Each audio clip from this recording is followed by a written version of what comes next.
All African time, live on DSTV Audio Bouquet Channel 802 or OpenView 628 if you are in South Africa. Otherwise, you can connect with us from any corner of the world on channelafrica.co.za. Also available at your fingertips on SABC+. My name is Neto and ETO Chemani. Hosiati, Konyangazi, Mumka, Japandle Konjani, Muyane, Vugu Dendele.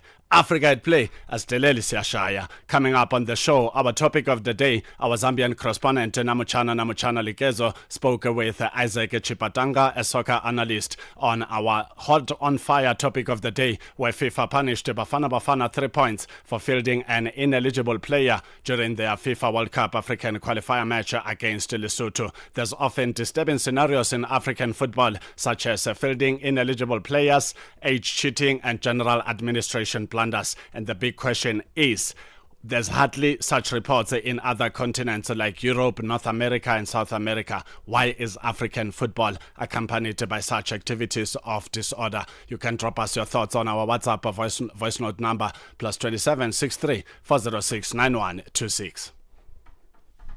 It's like you kill somebody, and then because there's a lack of evidence in the immediate aftermath of that particular murder, 10 years down the line, somebody uncovers evidence that shows that you murdered that person. And then you claim that no, because nobody found the evidence within a specific time frame immediately after the crime or the murder was committed. I think that is absolutely ridiculous. I think the Football Association in South Africa needs to own up and say that we made a mistake and take responsibility for making that administrative mistake. I don't lump any blame on the player, because even the coach himself, because I've dealt with many footballers myself, and when you're in the heat of the moment at that particular time, unless it's a direct red card, you know that you're not eligible for the next game. But if it's a yellow card, let's face it, national teams play one match every 2 or 3 months, so it's very difficult for the player himself to even remember sometimes that he even got a yellow card. So those who are questioning Teboho Mokoena to say he should have told the coach and the technical staff that he's ineligible, sometimes that slips your mind. You're in the heat of the moment and you cannot blame the player. The player is concentrating on getting a victory for his country. Bafana were held to a goalless draw by Zimbabwe in a tense 2026 FIFA World Cup African qualifier match played at the iconic Moses Mabhida Stadium in Durban last night. The South Africans, who remain second on the standings and 2 points behind leaders Benin, host Rwanda in their final match of the group in Mbombela on Tuesday. Hugo Bros charges need to beat Rwanda and then hope that the Nigerians beat Benin at home on the same day. Here's Bafana mentor coach Hugo Bros. Yeah, I think you understand that tonight it's a very sad night for us. We knew that the match would be tough and difficult, but even I think we had chances to score. We had the luck not with us today, certainly not the second half with the ball on the line and another one on the post. So we could have scored there, and then I'm sure we should have won the game. We played against a very motivated team who fight it for every meter, every ball. A little bit strange, but okay. That can happen, and that shows again that our relation between those two teams are tensed, certainly when they play against each other. The Desert Warriors became the latest African side to book their place in North America, maintaining an unassailable lead at the top of Group G. Uganda, meanwhile, strengthened their grip on the second place, moving 3 points clear of Mozambique, whose defeat to Guinea effectively ended their qualification bid. Here's Uganda head coach Paul Put. When I was in Burkina Faso, I played till 1 minute from World Cup with Brazil, against Algeria with Burkina. So I think it was not a deserved win for Algeria at that time. So we want to try to get revenge, but we have to be realistic. There has to be a miracle, but you never know in football. So I told also the players, we have to get to believe, we have to win this game. It was a very important game. And now we have to see how we can handle Algeria. It will not be easy because also our travel 14:05 Central African Time. If you have just joined us, a very warm welcome to Africa at Play. It's time to update you on different fixtures taking place on the African continent and globally. Let's take it a few days backward. During the FIFA week, we witnessed a group stage match day 9 of 10 in the ongoing FIFA World Cup African qualifiers. Central African Republic going down to Ghana, the Black Stars, by 5-0. One-way traffic. Djibouti beaten by the Pharaohs of Egypt by 3-0 on their own backyard. Tanzania went down to Zambia Chipolopolo by a narrow 1-0 loss. Niger beat Congo by 3-1, while Burundi lost to Harambee Stars led by Benny McCarthy of South Africa by 1-0. Liberia, the West Africans, beat the Southern Africans, the Brave Warriors Namibia by 3-1, while the Mambas of Mozambique went down to Guinea by 2-1. Somalia suffered a 3-0 loss against Algeria. Botswana went down by 0-0 against the Cranes of Uganda, while Gambia and Gabon, it was a 7-goal thriller where Gabon beat Gambia by 4-3. Togo went down by a narrow 1-0 loss against DR Congo, and Seychelles lost to Ivory Coast, the Elephants, who stamped their authority with a one-way traffic of 7 goals, an avalanche of goals indeed. Sudan and Mauritania played to a 0-0 draw yesterday, while South Sudan went down to the Teranga Lions of Senegal by 5-0 in another one-way traffic clash. Sao Tome e Principe went down to Tunisia, the Carthage Eagles, by 6-0, and Rwanda went down to Benin by 1-0. This is a match in Group C, and Lesotho also suffered a 2-1 loss against the Super Eagles of Nigeria, while Zimbabwe and South Africa played to a dull 0-0 draw, a match that has produced a red card per side.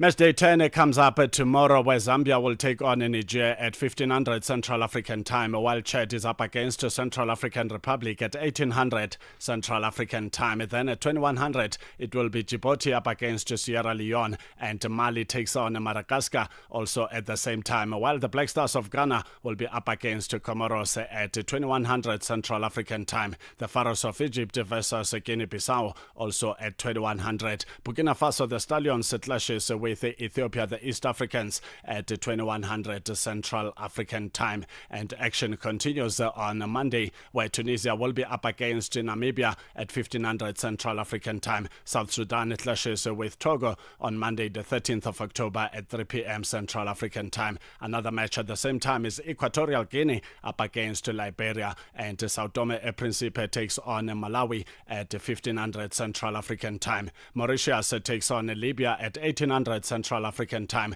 while the indomitable Lions of Cameroon will clash with the Portuguese-speaking nation Angola at 1800 Central African Time. Another Portuguese-speaking nation, Cabo Verde, will take on a Southern African outfit Sihlangu Semnikati Eswatini at 1800 Central African Time. Dikwena tsa Lesotho takes on the Warriors of Zimbabwe on Monday, the 13th of October at 1800 Central African Time. Lesotho versus Zimbabwe on Monday at 1800, while Seychelles takes on Gambia on Tuesday, the 14th of October at 3 p.m. Central African Time. Somalia will lock on with Mozambique on Tuesday, the 14th at 1800 Central African Time. The Desert Warriors of Algeria, who have already booked their ticket to the next World Cup in 2026 in USA, Canada, and Mexico, will be taking on Uganda in a dead rubber for them. But of course, Uganda will want to play for pride and play for the maximum points, 3 points. South Africa is back on the field against Amavubi, Rwanda on Tuesday, the 18th of October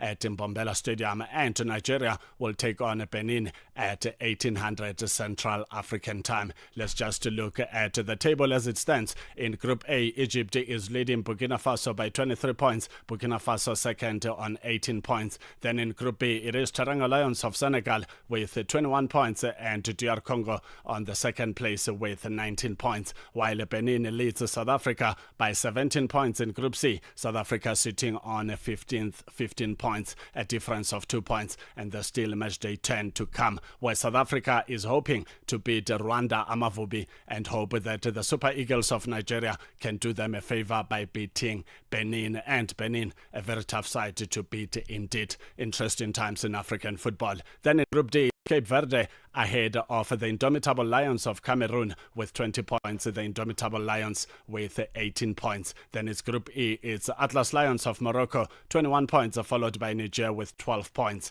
A huge difference in the points difference between number 1 and 2 in Group E. In Group F, Ivory Coast, the Elephants, 23 points, followed by Gabon on 22 points. Algeria leading Group G with 22 points, and Uganda on 18 points. Uganda really needs a win to finish at least on 21 points. Mozambique is sitting on third with 15 points, while in Group H it is the Carthage Eagles of Tunisia with 25 points, followed by Namibia on 15 points, a difference of points between first and second. Ghana, the Black Stars, leading in Group I with 22 points, followed by Madagascar with 19 points. 14:11 Central African Time. Thank you for choosing Africa's number one. We are together until 5 p.m. Central African Time. We are back after the short break. Africa, voici Abedi. Oui, c'est moi. Abedi est un passionné de musique dans l'âme. Il a un goût pour toutes sortes de musique et passe ses journées à écouter Channel Africa. J'aime beaucoup la musique africaine. Ok. Devinez quoi? Channel Africa veut aider Abedi et les mélomanes du monde entier à découvrir encore plus de musique incroyable. C'est pourquoi Channel Africa appelle les artistes africains à soumettre leur musique. Chers artistes, n'oubliez pas de nous fournir toutes vos informations pertinentes à l'email adresse musique@channelafrica.co.za. Les soumissions sont votre chance d'être entendues, mais elles ne garantissent pas une playlist. Toutes les soumissions seront soigneusement examinées pour voir si elles répondent aux exigences de notre station. Channel Africa, la perspective africaine. Africa at Play with Neto, Neto Muyane. 14:12 Central African Time. If you have just joined us, a very warm welcome to Africa at Play. Let's also update you about the ongoing 2025 Women's Cricket World Cup that is currently underway in India, and matches that took place earlier this week. On match ODI 7 of 31, New Zealand women up against South Africa women, where the Momentum Proteas won this match by 6 wickets with 55 balls left. Then on Tuesday, it was Bangladesh women up against England, and England won by 4 wickets, 23 balls left. Action continued on Wednesday between Australia women and Pakistan women. Australia women won by 107 runs, while on Thursday, India women suffered against South African women. South Africa women winning by 3 wickets with 7 balls left. Then yesterday on Friday, it was New Zealand women up against Bangladesh women, and New Zealand women won by 100 runs. There is a match that is currently underway between England women and Sri Lanka women, and England have so far posted 169 for 6 out of 36 overs, and Sri Lanka is yet to bat. We will continue to update you on different sporting action happening across the African continent and globally. It is now time to welcome our first guest to Africa at Play, Siasanga Monadibi, a sports journalist at the Sunday World newspaper, to talk about all things FIFA World Cup African qualifiers. Siasanga, good afternoon and a warm welcome to Africa at Play. Good afternoon, Neto, and thank you for having me.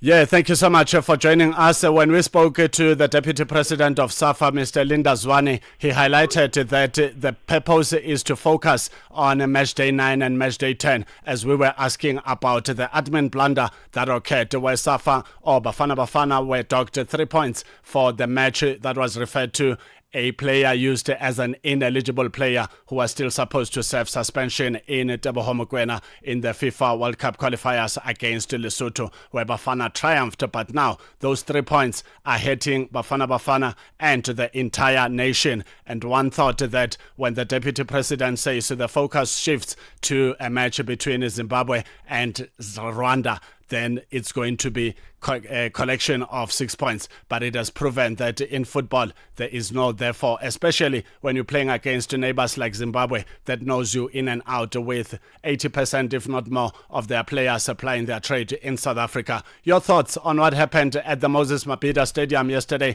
The only tangible things that we've witnessed in the absence of goals is 2 red cards, 1 apiece. Yeah, you basically summed it up. The whole situation surrounding Teboho Mokoena is, basically what put us where we are right now as South Africa. that whole situation could have been avoided, but here we are with our calculators once again. Yesterday's result it was very disappointing and frustrating because Bafana dominated the game. They dominated Zimbabwe in all fronts. We were just unlucky. And I guess these are the times whereby you say in football, you do need luck somewhere, somehow, because we hit the post, I think, 3 times or so. There was another chance that was cleared on the goal line. So, we did enough to get a goal, but it was just unfortunate. And I'm hoping on Tuesday we'll get the job done, score more than 1 goal, and not concede, obviously, and also cross our fingers that Nigeria also do the job out in Uyo against Benin, so that we stand a better chance once again in qualifying for this elusive FIFA World Cup next year. That's the voice of Siasaga Monadibi, a sports journalist at Sunday World based in South Africa, Johannesburg. We also have Yamkela Sifingo, who is a journalist and a journalism lecturer. Yamkela, a very good afternoon and a warm welcome to Africa at Play. Good afternoon to you, Neto, and the listeners of Africa at Play. Thank you so much for joining us. When the qualifiers were halfway, I thought this time around Bafana were going to qualify clean without us having to take out our shoes and sandals, calculating with our fingers and toes. But we are back to that pot again, and it looks like a deja vu. Your thoughts, are we likely to beat Rwanda Amavubi, and will Nigeria, the Super Eagles, do the job against Benin, a side that always gives them trouble? Even their mentor Eric Chelle was saying he urges the Super Eagles to have composure ahead of the Benin match, which is the final match of this ongoing FIFA World Cup African qualifiers. Neto, for us as South Africans, we actually are trying to back up Bafana in the qualification process. We have no option but to just try and think that we might be able to beat Rwanda. I mean, we have everything that we needed in the team. All the players that we need to win a game are actually there, and we do have the game plan. But what always comes back to bite our South African side is not being able to convert opportunities and chances as and when they get to appear in the midst of the game. So we need to defeat Rwanda, and I believe that Bafana could be able to win the game. We just need to find a game plan, and we need to make sure that we throw in everything we have to win that game, because that's the only way we'll be able to qualify. But looking at the game between Benin and Nigeria, I mean, who had expected that Benin will open the gap with another 2 points yesterday, because in the middle of the second half, we thought that we were doing good and things changed, and to put more pressure, we saw the Nigerian side defeating Lesotho. So it's a bit tricky one, and each and every nation is betting on the last game to be able to qualify. So we cannot say maybe Nigeria will not be able to win their next game, but we could bet on focusing only on ourselves and not to say we hope that Benin loses and something happens to Nigeria so that we qualify. But if you remember, Praneto, Coach Hugo Broos has been saying that had we tried to win as we were progressing in the stages, we wouldn't be in the situation that we are in now, because there were games that instead of converting some of the opportunities into goals, because now if it happens that Nigeria wins, we win, we'll have to go to the goal difference. But had we be converting those chances, the goal difference edge would be on our side, and we just have to focus on winning the game. That's the voice of Yamkela Sifingo, a sports journalist and a journalism lecturer, talking to us about the FIFA World Cup African qualifiers. We also have Siasanga Monadibi, a Sunday World sports journalist. Gentlemen, please do stay on the line. We take a short break. When we come back, we'll wrap up our conversation on the ongoing FIFA World Cup African qualifiers. This is Africa at Play. Asteleli Siashaya. Es-tu préoccupé par quelque chose? Es-tu passionné par les questions qui comptent? As-tu une voix qui mérite d'être entendue? Eh bien, nous avons la plateforme parfaite pour toi. Téléphone-nous ou fais-nous un WhatsApp au +27 66 408 87 42 et nous te rappellerons. Sois dans la conversation. Salut Channel Africa, ici Beno le diamant rouge et Binal Sport depuis le Cameroun, le pays des lions. Voilà. Sois dans la conversation. Il ne s'agit pas seulement de parler, mais c'est ta chance d'exprimer ton point de vue, de partager tes opinions et de t'engager avec une communauté qui valorise ton avis. Suivez-nous sur les réseaux sociaux, visitez notre site www.channelafrica.co.za et préparez-vous à partager vos points de vue sur Channel Africa, la perspective africaine. Broadcasting in 5 different languages, connecting the continent. This is Channel Africa, the African perspective. 14:21 Central African Time. A very warm welcome to Africa at Play, the continent's best sport and music destination. We've got two sports journalists on the line. Siasanga Monadibe, a Sunday World sports journalist, as well as Yamkela Sifingo, a sports journalist and a journalist lecturer, talking to us about the ongoing FIFA World Cup African qualifiers. Siasanga, when you have a neighbor like Zimbabwe that knows you in and out and you struggle to beat them, if you do qualify to the FIFA World Cup 2026 taking place in the US, Mexico and Canada, who are you going to beat there? Please rephrase your question, but I didn't get that. I'm saying if you're struggling against your neighbors Zimbabwe just because they know your football in and out, if you do qualify to the FIFA World Cup and you meet top nations, the likes of your Sweden, your Netherlands, your France, who are you going to beat there when you struggle against neighbors? Man, that's a very good question. But I mean, like I said earlier, it's football, and you also said football doesn't have therefore.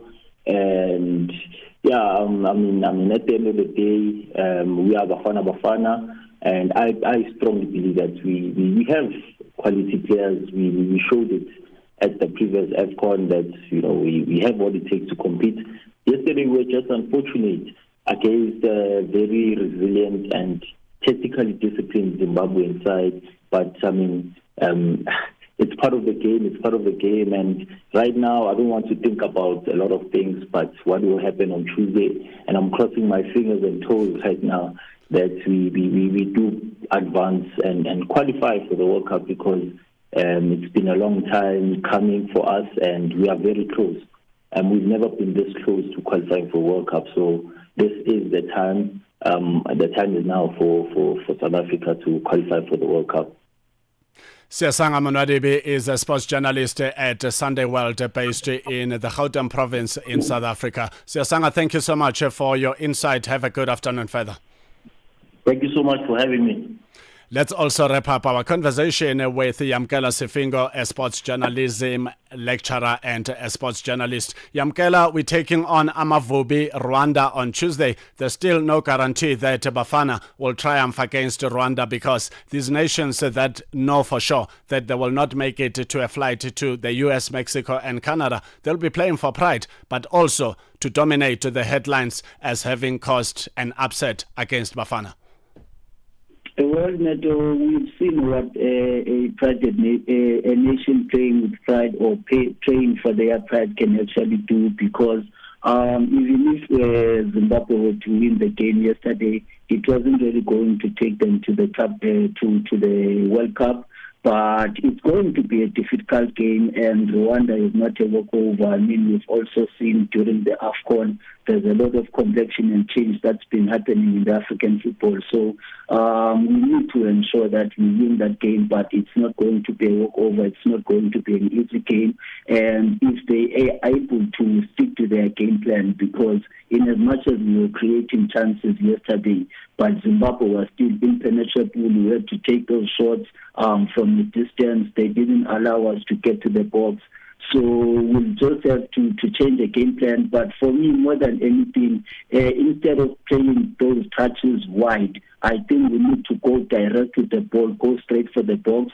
We were able to get some set pieces, get some free kicks, when we get closer to the 18 area. So I think it's players who are more confident to take the ball into the box, but also in terms of decision making. I mean, Olen Foster, when he came in, he made a difference. There was a chance that he created, but instead of passing the ball to Mutawi, he decided to go himself for the shot. But had he maybe passed the ball, they were able to convert, because I think there were two South African players that were free in the box. So it's just those minor things that we need to fix. But what we need more is the courage and confidence to take them on, get into those boxes, and then maybe luckily we could be able to create some penalties. Yamkela Sefingo, a sports journalist and a lecturer of journalism, talking to us about the FIFA World Cup African qualifiers. Yamkela, thank you so much for your contribution to Africa at Play. Let's hope for the best. It's always a pleasure. Thanks to you, Neto. 14:26 Central African Time. Let's also update you about the World Cup qualification in different parts of the world. A match between United Arab Emirates and Oman is taking place at 19:15 Central African Time. This is in Asia, and there's also another match at 21:30 between Iraq and Indonesia. Then in Europe, we've got matches between Latvia and Andorra, and that match is today at 3 p.m. Central African Time. Then at 1800, Hungary takes on Armenia, and Norway is up against Israel at the same time. Then Bulgaria versus Turkey at 20:45 Central African Time. Another match at the same time is Estonia versus Italy, and Portugal takes on Ireland also at 20:45, while Serbia versus Albania at the same time, and Spain takes on Georgia also at the same time. This is Africa at Play as Delil Shire. The dance floor is calling all of us. It's a Saturday afternoon. We'll be back shortly. From football fields to finish lines, Eliud Kipchoge storms into the history books. Neto Muyane brings you sports on Africa at Play.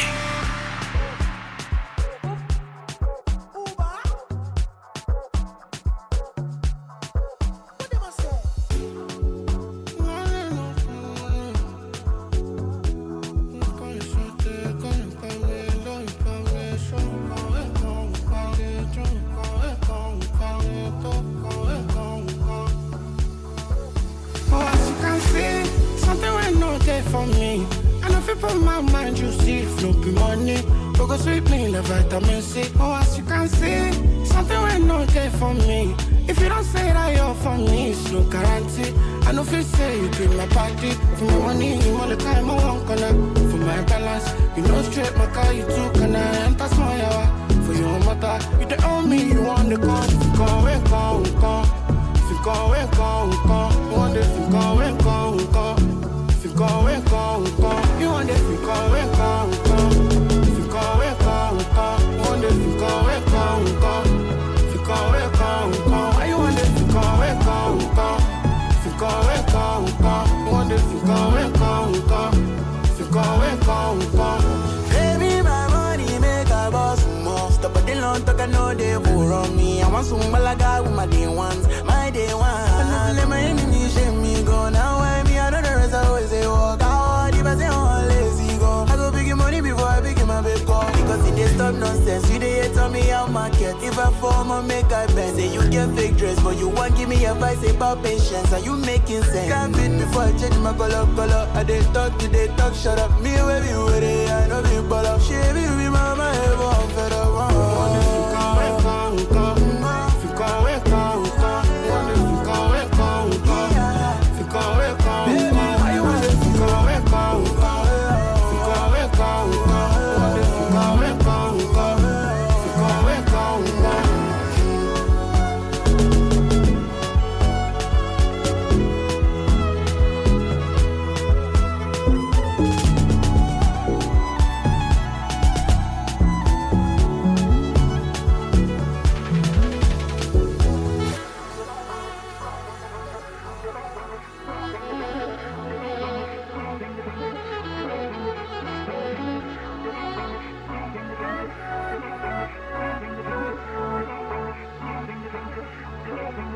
Africa at Play, beautifully, happily marrying sports and music.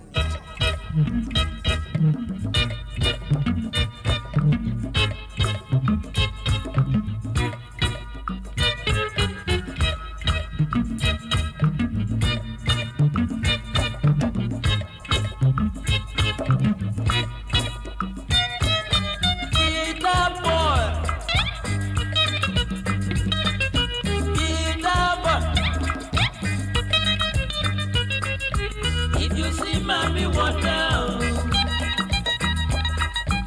if you see mommy water, never, never you run away. Hey, hey, never run away, Victor. Why go? If you see mommy water, if you see mommy water, never, never you run away. Yeah. Hey, sing that song of love, sweet melody.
(14:34 Central African Time). This is a song titled Guitar Boy by Sir Victor Uwayifo, and before that we played you Fikan Weekend featuring Rema by BNXN. This is Africa at Play. If you have just joined us, a very warm welcome.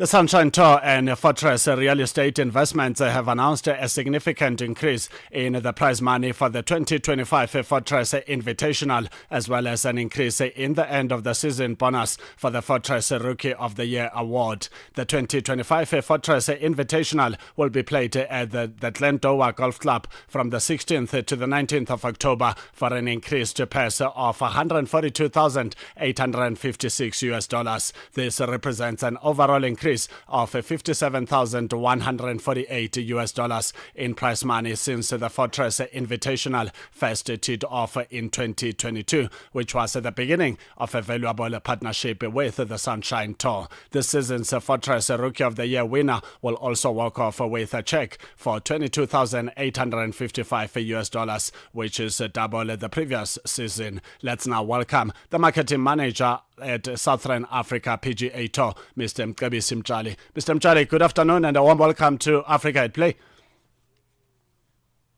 Good afternoon, Neto. Thank you so much for having me. Thank you so much for joining us. It's always good to see when there's an increase of prize money because it says sport as a business makes a lot of sense. Talk to us about this valuable partnership that we get to see the winners walking away with a handsome smile or a beautiful smile, if you like. Yes, so I mean, Fortress has come on board, a couple of years ago now, I think in 2022, and has been such a strong partner to the Sunshine Tour, literally from the moment that they've joined, both from a tournament perspective with the Fortress Invitational, and then also as well a little bit later on with the Fortress Rookie of the Year. It's vital, for businesses and or for the sports business that is the Sunshine Tour, to have partners like Fortress in order to function. The money that we get from our partners is what makes the tour ticket, what makes us able to pay the players. The prize money is what makes us able to go around the country and host the tournaments that we host, around 30 now, across South Africa and Southern Africa as a whole. So it really is vital to have partners like Fortress, and we really are grateful to have them on board for this tournament and for the Rookie of the Year series as well. And let's also talk about our ground in Southern Africa. What does this imply for the development of golf in Southern Africa? It implies a lot. I think we need sponsorship, as I mentioned, in order to be able to grow the game of golf in South Africa.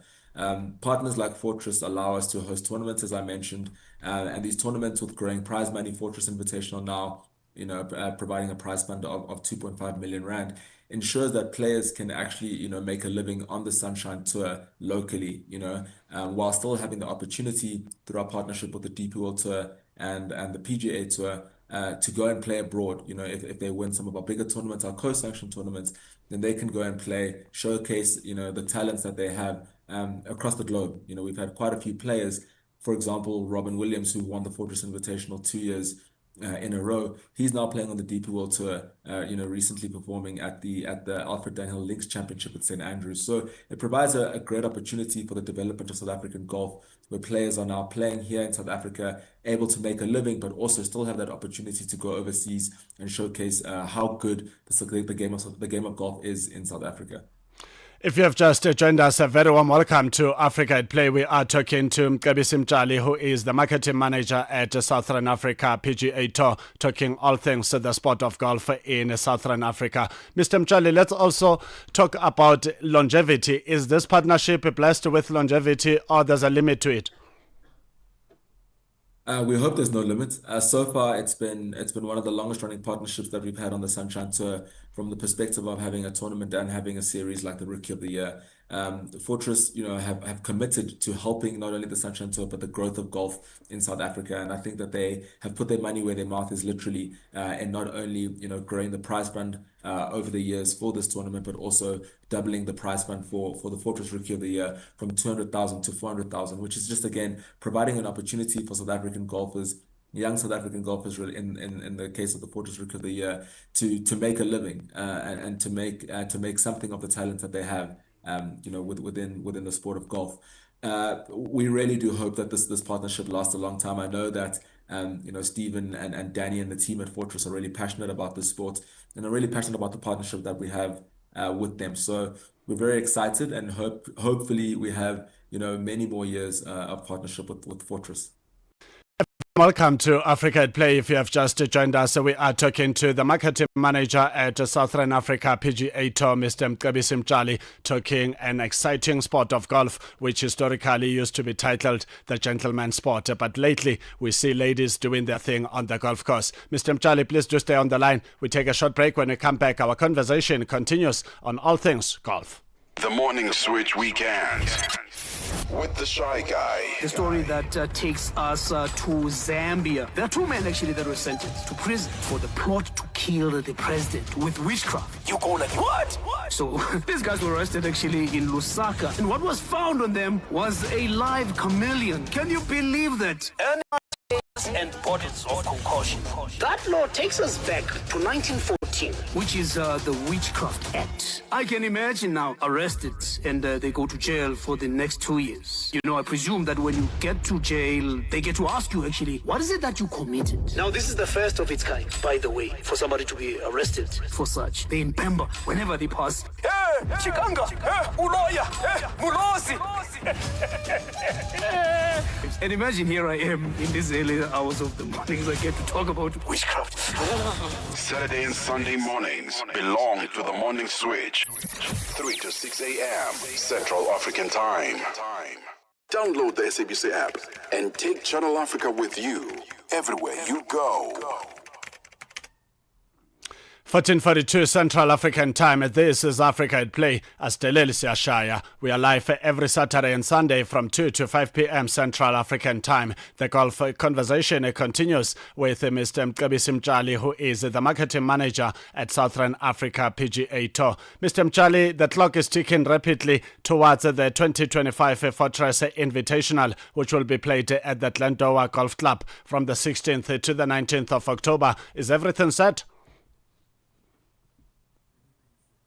It's an exciting tournament, as I mentioned before. You know, it's grown from strength to strength. Glendower is one of the toughest golf courses that we have in Gauteng. I think it's hosted, quite a few SA Opens in the past. It's hosted the Fortress Invitational, for the past 2 years as well. So we really are excited to be going back there. 16th to the 19th of October, we're going to see fireworks on that golf course, and hopefully someone comes away with the prize fund and also with a new lease on their talents and what they can do in the game of South African golf. Any neighboring countries around Southern Africa that will be part of the event? So we have quite a few players from neighboring countries that do participate on the Sunshine Tour. Most recently, our most recent winner from out of our borders was Robson Chinoy, who's from Zimbabwe. We have Pierre Pellegrin from Mauritius. We have players from Zambia. We have players from Lesotho, from Swaziland. We have players from all sorts of different walks around Southern Africa. So it really is growing the game of golf. The Sunshine Tour is not only committed to growing the game in South Africa, but outside of our borders as well. So it is great to see players that come from the SADC region and further beyond, throughout Africa, to come and compete on this tour. It's an international tour, and it's a place where they can, really test themselves and become great golfers, as we've seen so many have done in the past. Talking about the past, back in the days, golf was described as the gentleman's sport, but we've seen a different shift where ladies are on board and they are doing well on the golf course. Talking about this 2025 Fortress Invitational, will ladies be represented? And from what you've seen on the golf courses, how's the appetite like from our ladies when it comes to golf? So no ladies will be participating at the Fortress Invitational. The Sunshine Tour is a men's tour, but we do have the Sunshine Ladies Tour, which hosts tournaments throughout the year as well, where some of the ladies across South Africa and also internationally that come down and compete, especially in the Investec SA Women's Open and the Joburg Open, do come and showcase as well their talents. The game is growing quite rapidly. I think the women's game has picked up quite specifically within the Sunshine Tour. Over the last couple of years, we've added quite a few more tournaments, and we've added live broadcast to those tournaments as well. So the appetite for golf and women's golf specifically, from a viewing perspective, but also a playing perspective, is growing. Most recently as well, the Vodacom Origins of Golf series, which has been running for about 20 years on the Sunshine Tour, has recently added some of the top performing women on the Sunshine Ladies Tour into the men's field as well. So there is growing levels of participation within the game of golf, specifically for women, and we hope to see that growing more and more as the years go by. 14:45 Central African Time. We are wrapping up a conversation on all things golf in Southern Africa. We are talking to Mr. Mcebisi Mtshali, the marketing manager at Southern Africa PGA Tour. Mr. Mtshali, before I let you go, how close to your heart is the issue of development of golf, talking about the grassroots level? It's very close to my heart, Neto, and I think it's very close to the Sunshine Tour's heart as well as an organization.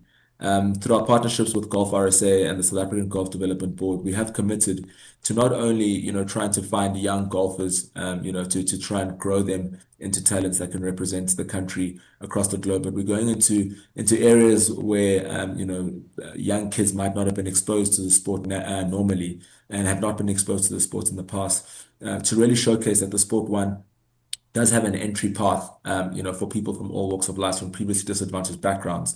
It is important to tap into, all the people and all the youngsters that we do have in this country.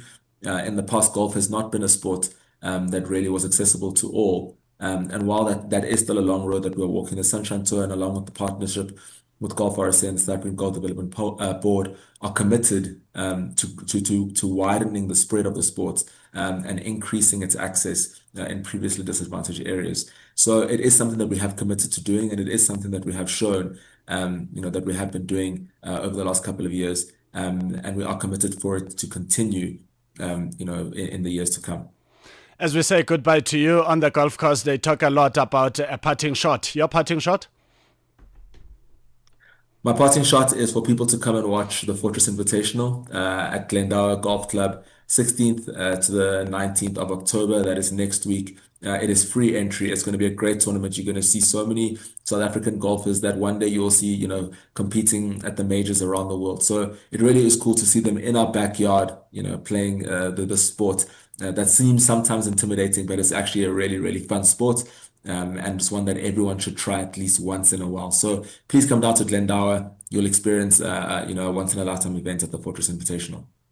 That's the voice of Mr. Mcebisi Mtshali, the marketing manager at Southern Africa PGA Tour. And that's how we wrap up our golf conversation. Mr. Mtshali, thank you so much for a good conversation. All the best with the 11th hour preparations. Thank you so much, Neto. See you there. Cheers, thanks. 14:48 Central African Time. A very warm welcome. This is Africa at Play. Ngiyabonga, Brandy. We are together until 5 p.m. Central African Time. We take a short break. When we come back, we will be updating you with sports news. No fairy tales, just the facts and the music you love on Channel Africa. Broadcasting in 5 different languages, connecting the continent. This is Channel Africa, the African perspective. África. Conhece o Ntivani? Claro que sou eu. Ntivani é o amante da música de corpo e alma. Eu amo música africana. Ele aprecia todos os tipos de melodias e passa os seus dias a ouvir a Channel Africa. Okay. Adivinha só, a Channel Africa quer ajudar o Ntivani e os amantes da música em todo o lado a descobrir ainda mais música incrível. Por isso, a Channel Africa está a convocar artistas africanos a submeterem as suas músicas. Músicos, lembrem-se de nos dar todas as informações relevantes no music@channelafrica.co.za. As submissões são a vossa oportunidade de ser ouvidos, mas não garantem inclusão na lista. Todas as submissões serão cuidadosamente analisadas para verificar se cumprem os requisitos da nossa estação. Canal África, a perspectiva africana. From football fields to finish lines, Eliud Kipchoge storms into the history books. Neto Muyane brings you sports on Africa at Play. 14:50 Central African Time. If you have just joined us, a very warm welcome to Africa at Play. We are together every Saturday and Sunday from 2 to 5 p.m. Central African Time. It's time for sports news. Let's start off with swimming news. Australian Kaylee McKeown clocked a sizzling 25.42 seconds to win the women's 50 meters backstroke at the World Cup short course meeting in Carmel, Indiana yesterday. McKeown, a five-time Olympic gold medalist who claimed a backstroke double at this year's World Championships in Singapore, led an Aussie 1-2 ahead of Molly O'Callaghan. World record holder Regan Smith opted out of a clash with rival McKeown in the 50-meter back and instead delivered a stellar performance in the 200 meters butterfly, winning in an American record of 2 minutes 00.28 seconds. In athletics news, World 400 meters record holder Wade van Niekerk believes South African athletes have the potential to win medals at major international events, but only if there is a greater investment in athletics. South Africa managed to win just one medal at the recent World Championships in Tokyo, despite reaching 8 finals. Speaking to SABC Sport, van Niekerk expressed concern that many athletes are forced to fund themselves while still being expected to deliver world-class performances under immense public and media pressure. We've got so much champions. You can't tell me that Akani, Teboko and myself, and then obviously Zach now being introduced into the finals are the only ones that Africa can bring through in these sprinting events. We've seen now, with Gift as well, that we've got potential. We've got guys that can compete at the world stages in that level. But let's be honest, most of these guys are supporting themselves as individuals. We won gold medals for South Africa, so let South Africa get behind these guys so that they can start believing and feeling each and every day that they are gold medalists, not just when media puts you under pressure when you're standing at the line at a finals. We can't just get excited because guys are in the finals. We need to get excited at grassroots levels already and make sure that we invest in these guys off of their potential and not just when they make it to a final. Two-time 400 meters world champion dismissed the notion that South Africa now relies solely on its relay teams to secure medals at global competitions. I don't agree totally on that. Only rely on the teamwork. Like I mentioned, we have medalists amongst us. The potential and the talent we have is there, but we need to get behind them as South Africa. And like I said, if we expect the rugby guys to get World Cups when they come back from major championships, that's because they've been invested in that way. So if we want gold medals from these guys, we're going to need to invest in them as if they're gold medals.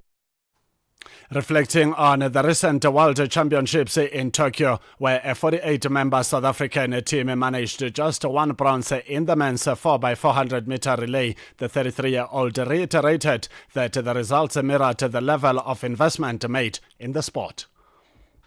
It's a reflection of what's been invested into these guys. These guys are all individuals, so if we want, as a federation, more medals, then we need to invest in them way more.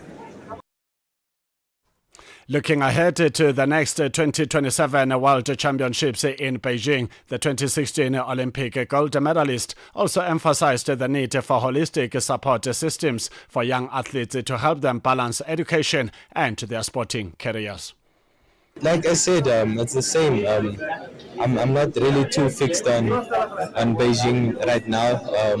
I'm really grateful for Tokyo. I finally can walk away from a major championship with a medal again, so it was really a good feeling. But for me, my heart goes now out because I've been exposed to it the entire season. Like, guys, honestly, like, there's so much athletes that I raced with. I'm a world record holder, and these South African guys raced with me the entire year through, so they at the same level as what I am, and they had to submit in assignments the night before their race at a Golden League. They had to send homework back and sit for weeks and weeks, and then all I had to do is focus on my race. And we really need to invest more in these guys so that yes, they can educate themselves, but at the same time as well don't have that stress of a plan B, so they can focus on gold medals and qualifications and not on what is my plan B. Van Niekerk revealed that due to ongoing health concerns, he will no longer compete in individual 400-meter races, with his focus shifting to the 200 meters. I know that's what you guys want, but I'm focused on my health now to finish off my career as strong as possible, and unfortunately my personal desires lays one and two. So that was most likely my last, unless some miracle happens after that, but that was most likely my last for 100. In football news, South Africa's hopes of qualifying for the World Cup in 2026 took a big hit as they were frustrated by Zimbabwe at the Moses Mabhida Stadium in Durban. Bafana Bafana had been touted as the favourites to qualify automatically from Group C, but after a 3-point deduction was handed to them by FIFA for fielding a suspended player back in March, entrusted them with the mix of a tight group of hopefuls. They needed to beat basement boys Zimbabwe and Rwanda to keep the pressure on, but with results elsewhere not going in their favour, Hugo Bross's side are lying in the second place with just one game to go. They found home goalkeeper Washington Arubi in inspired form as he kept out Sipombule from range at a handful of times, while Mohaungota and Blenley's Lyle Foster both cracked efforts against Woodwork. Here is Bafana coach Hugo Bross. Yeah, I think you understand that tonight it's a very sad night for us. We knew that the match would be tough and difficult, but even I think we had chances to score. We had the luck not with us today, certainly not the second half with the ball on the line and another one on the post. So we could have scored there, and then I'm sure we should have won the game. We played against a very motivated team who fighted for every meter, every ball. A little bit strange, but okay. That can happen, and that shows again that our relation between those two teams are tensed, certainly when they play against each other. Now, we don't have it in our own hands anymore. We have to try again to be ready for the game of Tuesday and try to win it and then see what happens. It's still possible, but it becomes more difficult than before this game today. But still we have to try to go on believing it that maybe with a little miracle Tuesday that we still can qualify. As I said, the situation becomes more difficult now than before this game, but even is not for 100% lost. It can still happen, and it will be very important what happens in the game Nigeria against Benin. We will see what the result will be there. But at the other side, we don't really have to look. If we win the game, we will see what happens. And that is the most important thing. It will again not be easy, certainly not. But as long that it's possible, you have to believe. And I think we will be 1 or 2 days a little bit down, but I will do everything to have again a team who believes in it Tuesday and who will try to win the game with as much as possible goals, because now it will be maybe a goal difference who will decide who goes to America or not.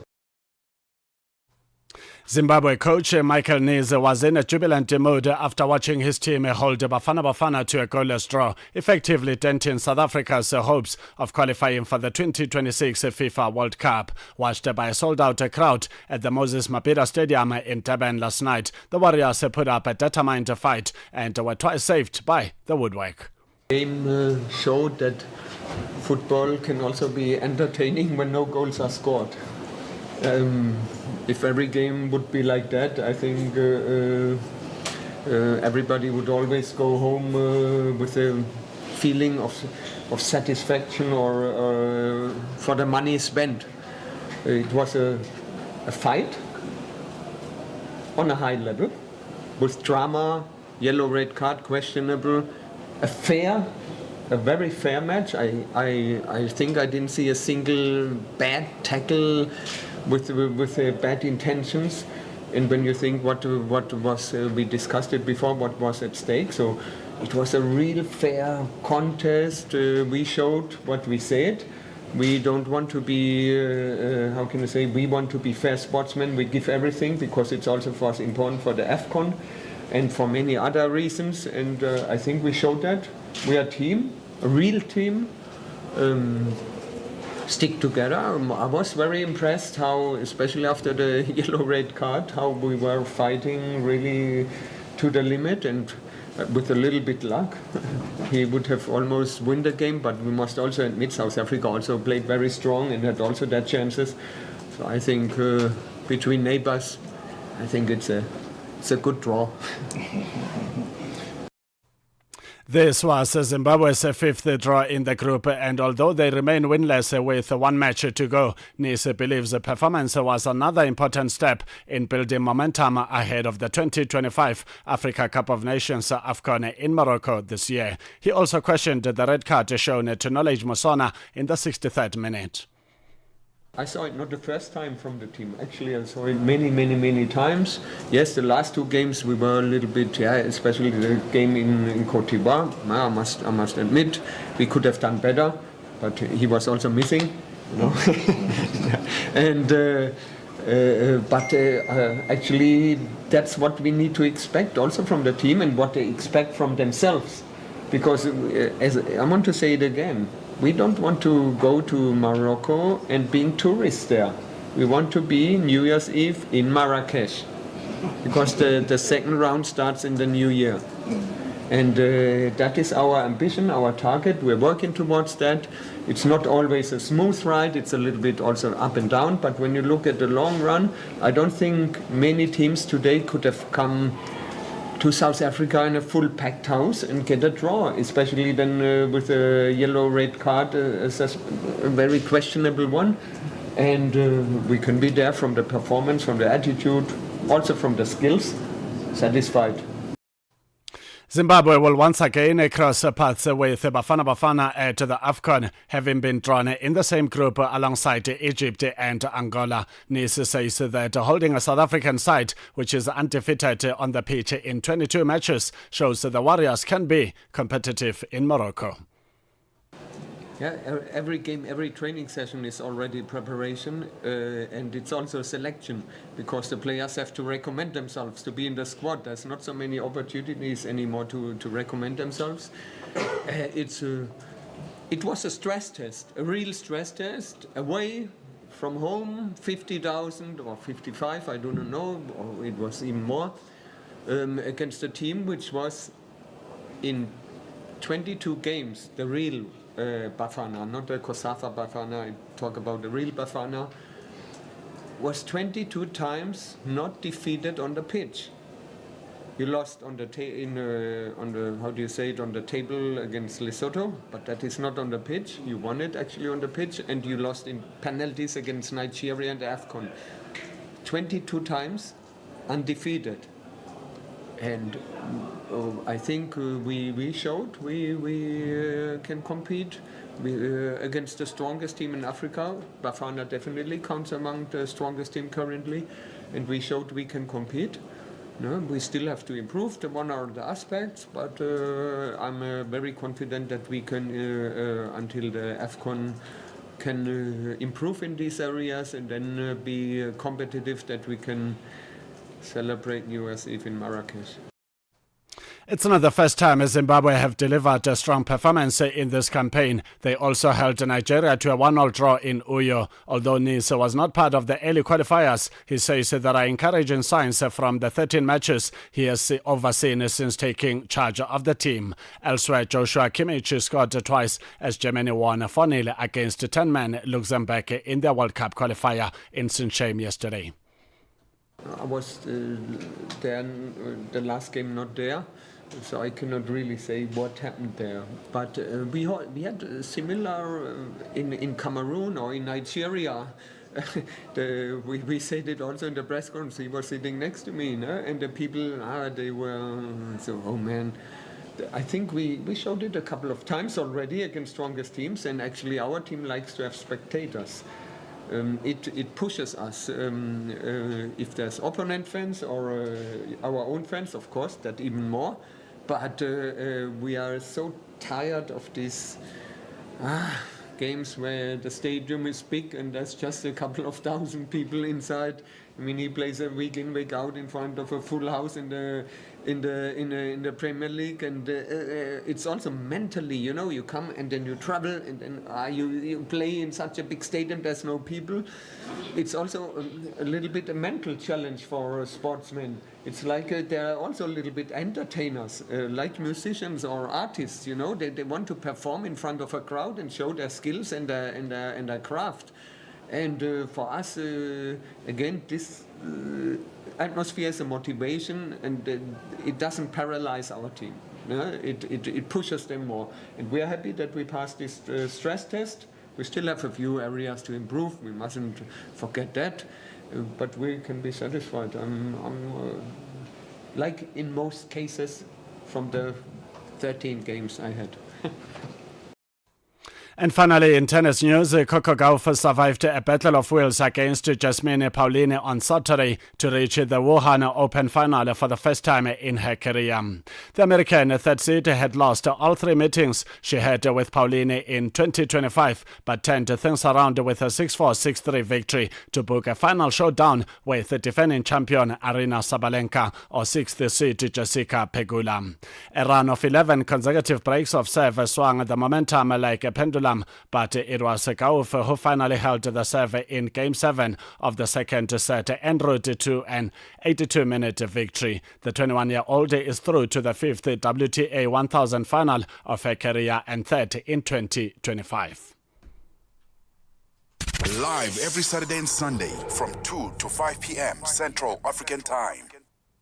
15:07 Central African Time. If you have just joined us, a very warm welcome to Africa at Play. Do make time to visit our Channel Africa website and click on programs to search for Africa at Play. At the bottom right screen of Africa at Play, you can click on More to access those conversations that you might have missed out on our social media platforms at Channel Africa 1 to engage us on different issues around the world of sport. We take a short break. When we come back, we're heading straight to Kampala, Uganda for the latest in Ugandan sport with our East African correspondent, Sam Mboza. My name is Neto and ETO Chemani. We are together until 5 p.m. Central African Time. Africa at Play as Delili Siashaya. The Uganda Premier League took a break this week to give way to the national team participation in the FIFA World Cup qualifiers. The Uganda Cranes played Botswana on Thursday evening at Francistown Stadium in Botswana and won the game by 1-0. The win elevated Uganda to 18 points in Group G, but after group leaders Algeria beat Somalia by 3-0 and reached 22 points, this automatically knocked out Uganda out of the direct qualification contention.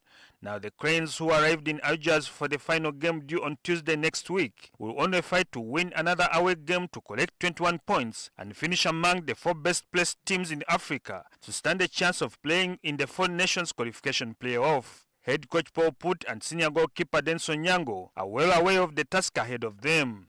When I was in Burkina Faso, I played till 1 minute from World Cup with Brazil against Algeria with Burkina. So I think it was not a deserved win for Algeria at that time. So we want to try to get revenge, but we have to be realistic. There has to be a miracle, but you never know in football. So I told also the players we have to get to believe. We have to win this game. It was a very important game. And now we have to see how we can handle Algeria. It will not be easy because also our travel from Felixstown to Gaborone. From Gaborone, we have to go to Johannesburg, we have to go to Turkey, from Turkey to Algeria. So maybe you are 25, 26 hours on the way. So, but that's Africa. For me, it's very, very important to keep the boys motivated. In football, you never know what might happen. We don't know the results in Algeria, but they might deduct points from them. You never know in life, or COVID might come back. So we're giving ourselves a chance. 18 points, 1 game to go. We have to give our best. And as I said, in football, anything is possible. They might have qualified, we don't know yet, but if we give ourselves a chance to go to the playoffs, it will be very, very good for the boys. And for the country, it's important that we keep winning going into the AFCON in 2 months. It's very, very important that we keep winning, and we have to stay positive and motivated as a team. Anyway, though Uganda beat the Zebras in front of their own fans, the Cranes did not take away everything, because FIFA President Moses Magogo came to Francistown with gifts for retired FIFA instructor Ashford Mamelodi, who worked hard to build Uganda's football to what it is today. In his speech before handing over the award to Mamelodi, Magogo recited his contribution to Uganda's football. Mamelodi too was happy with the progress Uganda's football has made so far. Everything we do, I remind Ugandans that there was a time and there was a moment when whatever we are doing and whatever we are taking for granted was really far-fetched. You were able to rebuild right from the time of the normalization committee into rebuilding the new statutes that led into the election of Dr. Mulindo as the president of FIFA, that helped us to rebuild the foundation of what we are receiving today as a country as far as football is concerned. During that period, there were a number of challenges. The institution was heavily indebted. The FIFA house, which you participated in building as the headquarters of FIFA, had also been mortgaged at some point, and it needed you to carry money. I'll never forget that, in cash, to be able to salvage the building where we sit today as a football association. In terms of the infrastructure, in addition to the headquarters that you helped build, identify contractors. You're more of a construction supervisor than a regional development officer. All the time engaging with many Ugandan service providers, but we are able to deliver the house, which is a very good, strong structure. And I just want to inform you that the current administration has been able to add one floor on top of that building, and according to the designs you approved then, there could even be more structures on top of it, and I hope ourselves or the people after us will continue doing that. So I want to thank you so much. But also you started the idea of the technical center, which did not make a lot of sense at that time. But you insisted and say after the headquarters, the next thing must be the technical center. Today we have the technical center in place in Injeru, which has a pitch, which has residents, and has been very instrumental in conducting the human resource capacity building programs. That as we speak, from the 30 coaches we are entering almost 6,000 coaches only trained in that center. And if you add up the total human resource turnover in that period, could be in that infrastructure could be going to about 22,000 different Ugandans and non-Ugandans that have undertaken training there. And I think this is your work, and it's responsibility and appreciation you must take. I also want to take this opportunity to thank you as a person, that you identified me. I joined football administration when I was still an active player, about 29 years old. And you talked to me and said, take on administration. You seem to have a value addition. And it was just a coincidence that I happened to attend a course that you were instructing, and you insisted on me to take on administration instructing, which I've done and I still do up to today, even when I'm the president. That from the courses we did with you, we have been able to rebuild our own courses of administration in Uganda, and we have been able to produce very many other instructors, a multiplication factor, and now we have a course called Formaco, where myself and my vice president, Mr. Mugisha, who are both your products, have been the mentors, and it's now a minimum requirement for you to take any administrative position in Uganda. You must go through this course, because we understand the impact and we can see the benefit. You've been around me as a person, as a father, as a teacher, and at some point I was thinking probably you would have made more money as a teacher than a football administrator, because you taught me to teach, and on many occasions you made me repeat to do things, and today I see what you are saying, and I've been also to transfer this knowledge to very many other Ugandans. On behalf of FIFA, we want to thank you so much, and on behalf of Ugandan football, that the success story we have at FIFA today, or in Uganda today, would have not been. As we speak, a number of things have happened. and we are very proud of our journey.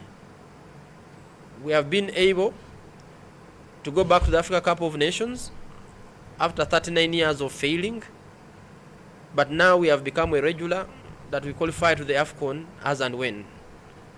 We have been able to take our teams, the junior teams, to the World Cup for the first time now. Through your message, which you always insisted, when you take the youth and the women, then you have the future. These are your words. We picked them up. We have set up leagues. We have set up competitions. We have set up structures, academies, for us to be able to achieve this. We have also gone ahead to create our own television house, media house, the FUFA TV and FUFA Radio. Again, from your inspiration that the money we got from Brazil in the 2014 World Cup, we decided to build our own media house, and we are now able to broadcast live, including the National Premier League, onto satellite, and this is owned by the Federation, and definitely it puts us in a situation of getting more revenue. When you are with us, the only revenue we had was the $250,000 that was coming from FIFA. Today, we have a turnover of over $10 million, of course from FIFA, from government, but also from our own self-generating money. Before I conclude, I want to just tell a very short story you told us, and I keep remembering it. That one time you visited a friend who was the General Secretary. By then you were the General Secretary of the Botswana Federation. And the friend, a colleague for South Africa. And when you reached, there were a number of people who were waiting to see him. But when you reached, he ushered you in and said, but there are guys here from Coca-Cola, from all these big companies waiting for you. Why don't you see them? They are bringing money. And then he said, no, those guys have little money, 100,000 rands. And so how is football in Botswana? At that time, you inspired us to understand that football can make its own money. And you can reach a stage whereby you can look at some monies and say, I'm not going to sign a contract because this money is so little. Today, Mr. Mamelodi, we want to assure you that we have also turned down some proposals from some sponsors that your dream and reality, it's now a reality. So we want to thank you so much, and we can't thank you enough. And if we started to thank you, probably we're going to spend the whole day here. My history with FUFA is a very long one, and I think the president is correct. We'd have to have more than the whole day here if one wants to speak about my relationship with FUFA. But it's really a case of from rags to riches. That's how I'd like to sum it up. I never forget one time, Mr. President, when I was visiting FUFA long before you went into the administration. I noticed that the national team bus that I normally saw at the offices wasn't there. So I inquired from my friends, where's the bus? Is the national team playing? Hey, then somebody called me aside. You could see that there's something big to be told. Then I was told, my friend, between you and I, don't tell anybody I told you. The bus has been pawned. We ran out of money, so that the bus is deposited with one of our doctors who gave us cash. Now, when we return his cash, we'll get our bus. Just to illustrate to you where we come from in Uganda. And of course, like the president has indicated, governance was all over the place. But because of the determination of the Ugandan people to reorganize, to transform Uganda football, it was only a pleasure to work with them. And of course, fast forward to an era where Moses Magogo and one Justice Mugisha. It's a pity Justice Mugisha was not here, because he'd have had many stories to tell you. He's the first VP in Uganda. These two gentlemen helped me transform Uganda football because they decided to join the bandwagon of administration. I remember we went to funny places. I don't know, President, if you remember Chisamba in Zambia. We also went to a place called Midgard in Namibia. Now, they always queried, because I was the instructor there were two of us from FIFA. They say, but why do you always take us to the bush? Mugisha particularly complained, because we want to go to town, we want to see people, we want people to know we are around. I said, no, we needed the bush for you to focus. You know, and I recall one evening when we were in Chisamba. Chisamba is in Zambia. I took a walk around at night. There was Mugisha and some of his colleagues. I don't know where Moses was, because it doesn't look like he indulges. but they were at the bar. So as soon as Mugija saw me, he took beers and hid them under the cupboard because he didn't want the instructor to think they are busy drinking and not studying, because we are preparing for something to be done the following day. But one of the biggest takeaways from Uganda is really the president himself and Mugisha, because they pursued this matter relentlessly. I was always on Moses Magogo's neck about how to perfect his art of delivery in terms of administration, and you know, the rest is history. And to have both of them as president and vice at the helm of an organization say something to us that you've got people in the leadership with the wherewithal. And it doesn't surprise me. I mean, we visited Uganda many occasions. I remember one time we had a discussion, and I think Moses was part of the discussion. I said, why don't you start a radio station, a commercial? Football is so popular in this country. You know, the radio station, I believe, is there, Mr. President. It's now there, it's a living thing. And he's already told you about the studio that they have. Uganda has moved leaps and bounds. One of the other challenges that I always recall very fondly, he spoke about it briefly, when we were offering all associations in Africa a football turf. I remember President Mulindo was president then, and I said to him, President, have you identified a stadium? Then he says, you know what, my elder, he called me my elder. You know, I'm worried. I don't want this turf to go to Nachivubu. You know Nachivubu in Kampala, because we will never see it. Football will never get access to it. And then fast forward to a few months later, he called me to say, we've got a piece of land in Jinja, in Jeru. So that's why we want the football turf to be. And remember at that time, if you look around Botswana, we went to Bolepolola Stadium, which belongs to government. Swaziland went to Somhlolo, which belongs to government. Malawi went to Chichiri in Blantyre, which belongs to government, etc., etc. But they decided, no, we want our own premises. And the details that the president was sharing with us about how they've moved leaps and bounds and how many players they've produced is an indication that they were visionary. And Jeru is now a hotbed of football development in Uganda. So congratulations to the president. I'm extremely proud, and I hope one day my president of the BFA will dispatch a team of people to go on an observer mission. There is a lot. In fact, I believe, and I used to tell Moses and company this, that we need an exchange of programs where some people come from Uganda here to learn certain things from us, and we go to them to learn a lot of things. This will help enhance football development. I think I want to see this happening more and more. But I can guarantee you, Mr. President, in Uganda there will be plenty to learn. The president and the first vice have taken this thing with everything that they've got. And I'm delighted at the way they've progressed in football. He was sitting on the CAF executive not so long ago, etc., etc. He beat his professor during the famous 2027 AFCON. When Botswana was supposed to be appointed, it went to Pamoja, and they all came to see me after that to do two things, to celebrate and commiserate with their professor, that prof, we're very sorry. You taught us too much, that's why we beat you now at the tricks of the trade. But really, the relationship has been a very positive one.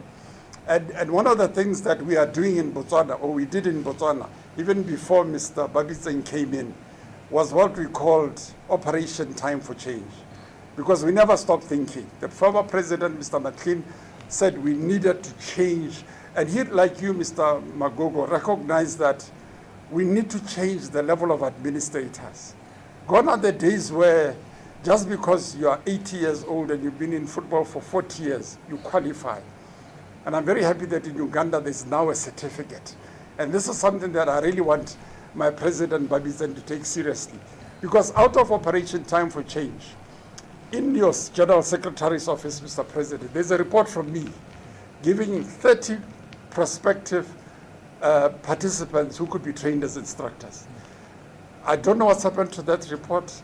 Hopefully you and I will have a cup of tea, because the idea was to then train them to become regional instructors. We've got regional associations in Botswana, Moses. So we'd have in each region administration and management instructors, so that whenever there's a new team that comes up, or whenever the region needs to be refreshed or inducted, there'll be people to do it. I can't be there all the time. So Mr. President might lead to you, Mr. President Babizé. I don't think you can see them on walking devices. I'm not as healthy as I was 50 years ago. So before anything happens to me, God forbid, I want to leave this legacy. I want to be able to say, with Mr. Babizé, we laid a platform of instructors across the country. I'm deliberately saying this with your colleague here because I know Moses is going to ask you how far. And he'll put pressure on you because whenever I try and look for you, you are ever so busy. You even forget that besides the relationship, I'm your uncle. When your uncle calls, you need to report. So for me, this thing would really help us spread the word, because really it takes time to change football. And I think you can see it in Uganda that they've already succeeded in doing this change. So once again, Mr. President of FUFA, Engineer Honorable Magogo, Member of Parliament, I'm so delighted that you found it fitting. When I work, I never work for awards. But of course, when they come, they make you happy. But I hope I received this award for the many young men and women in our continent, in our sub-region, in Botswana, to realize that hard work is rewarded. And all you have to do is work hard. Don't worry about, and I like what the president said, it's not about positions. It's just how much hard work you put in. It pays at the end. Yeah. You know, fortunately, I never dreamt of being a president of an association. I wanted to be the chief administrator. I succeeded in doing that. There was no issue there, and I felt completely satisfied. I did it at BFA, I did it at COSAFA, and then, of course, at FIFA, all operations. Because I leave politics for the politicians. Because I remember, you know, many years ago, Mr. Mui will remember, in Silibe Pikwe, when I was still an elected general secretary, we were going for elections. Everybody was busy outside running around campaigning. Now, that time, it wasn't fashionable. There was no money. So it was just, hey, please, please, support us. Now, I decided, I was in the office working. My deputy comes in and says, but, Mr. Babiredi, tomorrow's elections, why are you sitting here? I said, you know what, my friend, the people will decide. If I've been good enough, they'll bring me back. If they found somebody better than me, good for football. Let them do that.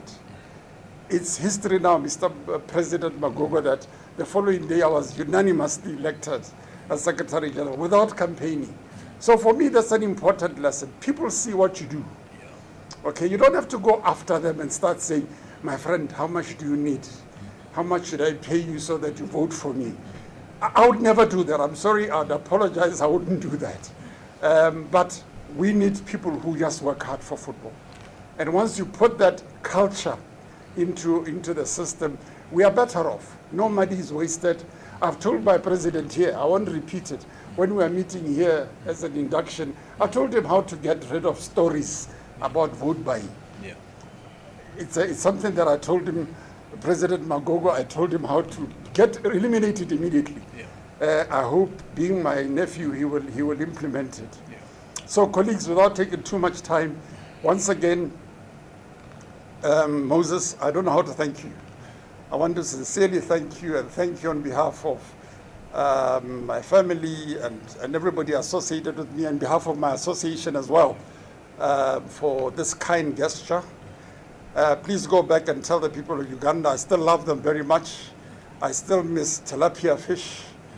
I still miss those occasions we used to go out to phase 2 in Kampala and enjoy fish.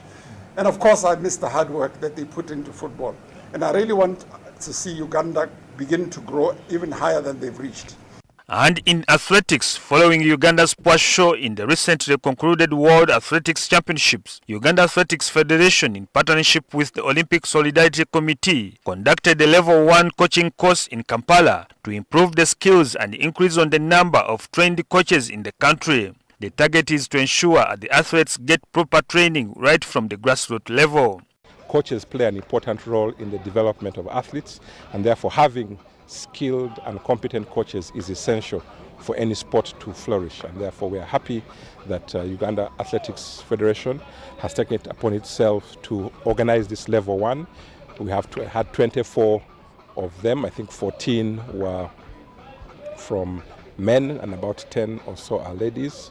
And we believe that the knowledge they have got from the national facilitators will help them hone their skills and also go on to do level 2, level 3.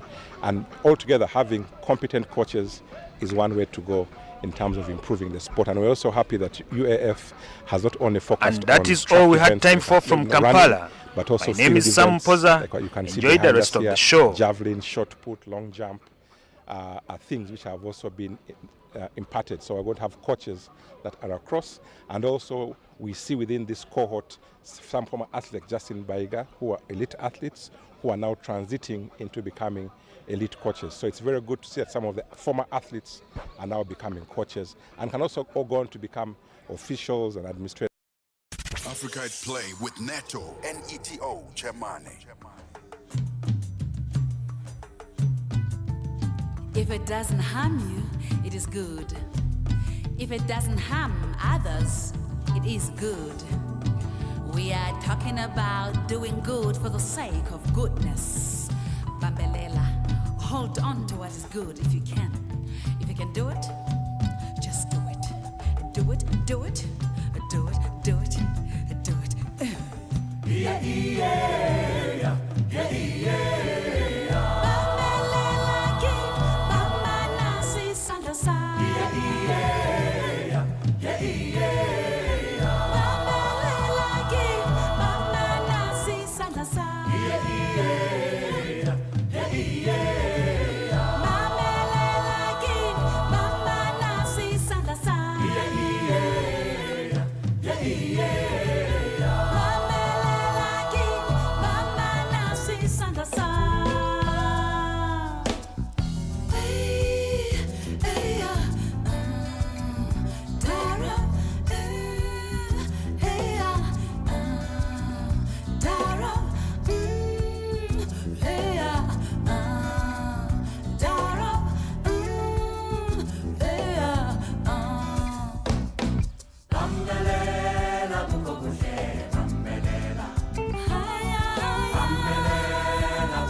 Ukuthula ingubo yakho, ukuhlonipha ubumvo bakho bobu-Afrika.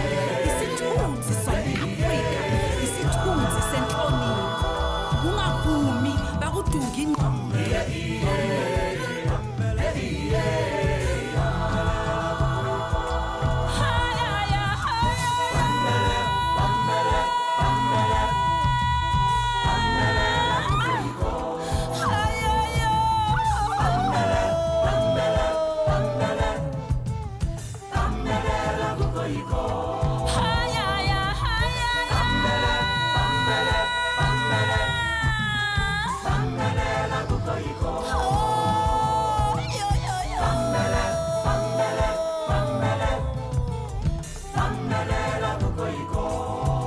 Bambelela mntanami, ubumvo bakho yingqondo oyiphiwe nguThixo wakho. Ungadideki, ungabhayizi. Linye izwi, munye ulizwi. Bambelela, bambelela. You like what we do on Channel Africa? Then follow us on our socials. Channel Africa 1 on all social pages. And get the African perspective.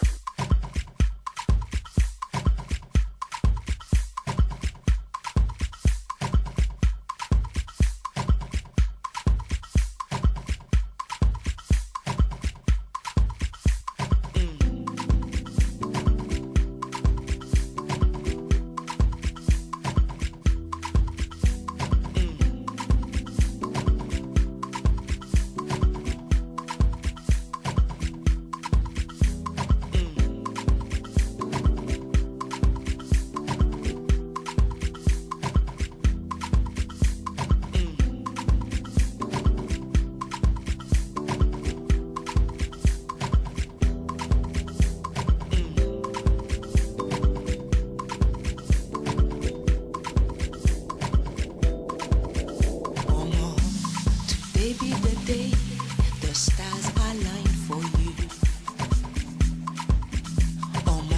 So be fearless when you walk, honest when you talk.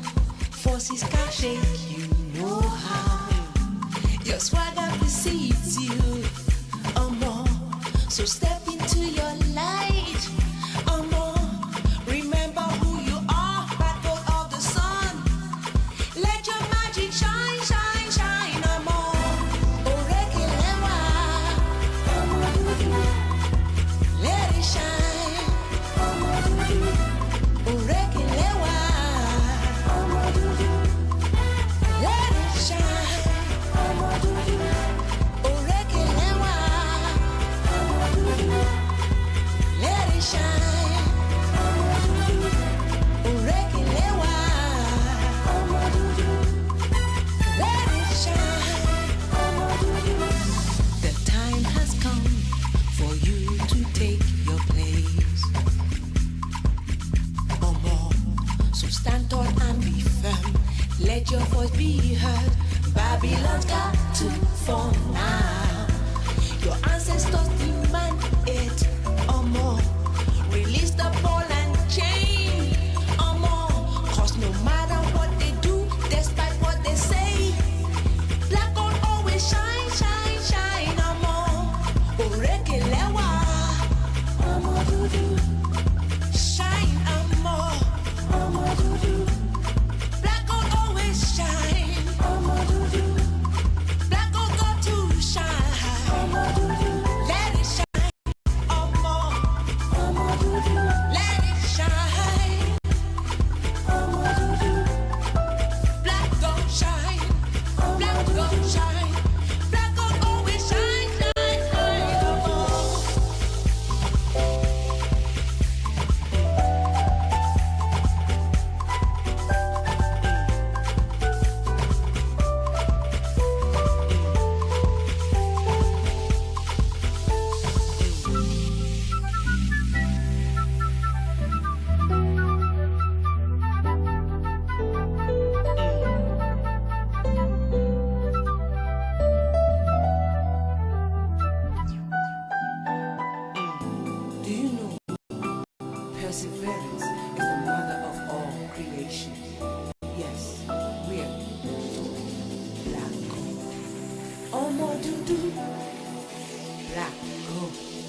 magic, let it shine. Black gold of the sun. Shine your magic, let it shine. Black gold of the sun. Shine your magic, let it shine. Black gold of the sun. Shine your magic, let it shine. Black gold of the sun. Shine your magic, let it shine. Black gold of the sun. Shine your magic, let it shine. Black gold of the sun. Shine your magic, let it shine. Black gold of the sun. Shine your magic, let it shine. Black gold of the sun. Shine your magic, let it shine. Black gold of the sun. Shine your magic, let it shine. Black gold, we shine, shine, shine, shine.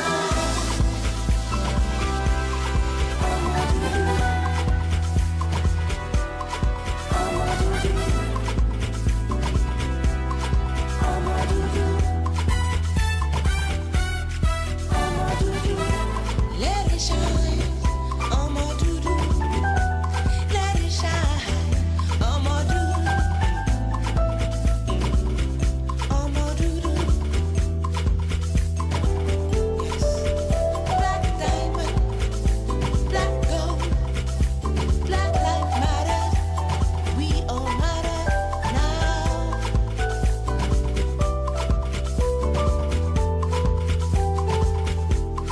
I'ma do-do.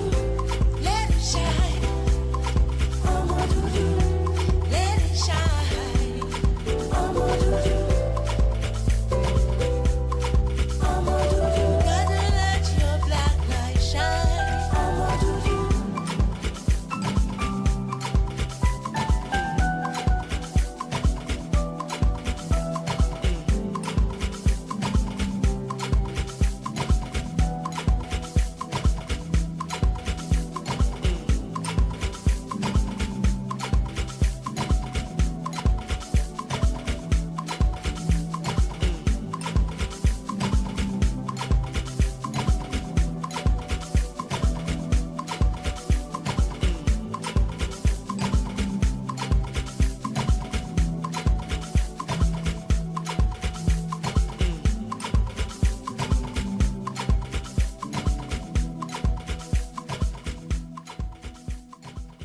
It is a song titled Omodudu by Black Motion featuring Umi, and before that we played you Tunokwe, also known as African Child, saying Bambelela. A very warm welcome to Africa at Play. If you have just joined us, do drop us a WhatsApp voice note on our thoughts on our topic of the day that our correspondent based in Lusaka, Zambia, Namuchana Likezo, is about to introduce, where we're talking about docking of points by FIFA from Bafana after a qualifier match where they fielded an ineligible player in Teboho Mokoena back in March when they triumphed against Lesotho. We take a short break. When we come back, we're going straight to Lusaka, Zambia. The number to drop us your voice note is +27 63 406 9126. Africa at Play, as Delel Siashai. África. Conhece o Ntivani? Claro que sou eu. Ntivani é o amante da música de corpo e alma. Eu amo música africana. Ele aprecia todos os tipos de melodias e passa os seus dias a ouvir a Channel África. Adivinha só, a Channel África quer ajudar o Ntivani e os amantes da música em todo o lado a descobrir ainda mais música incrível. Por isso, a Channel África está a convocar artistas africanos a submeterem as suas músicas. Músicos, lembrem-se de nos dar todas as informações relevantes no music@channelafrica.co.za. As submissões são a vossa oportunidade de ser ouvidos, mas não garantem inclusão na lista. Todas as submissões serão cuidadosamente analisadas para verificar se cumprem os requisitos da nossa estação. Canal África, a perspectiva africana. Africa at Play with Neto, Neto Muyane.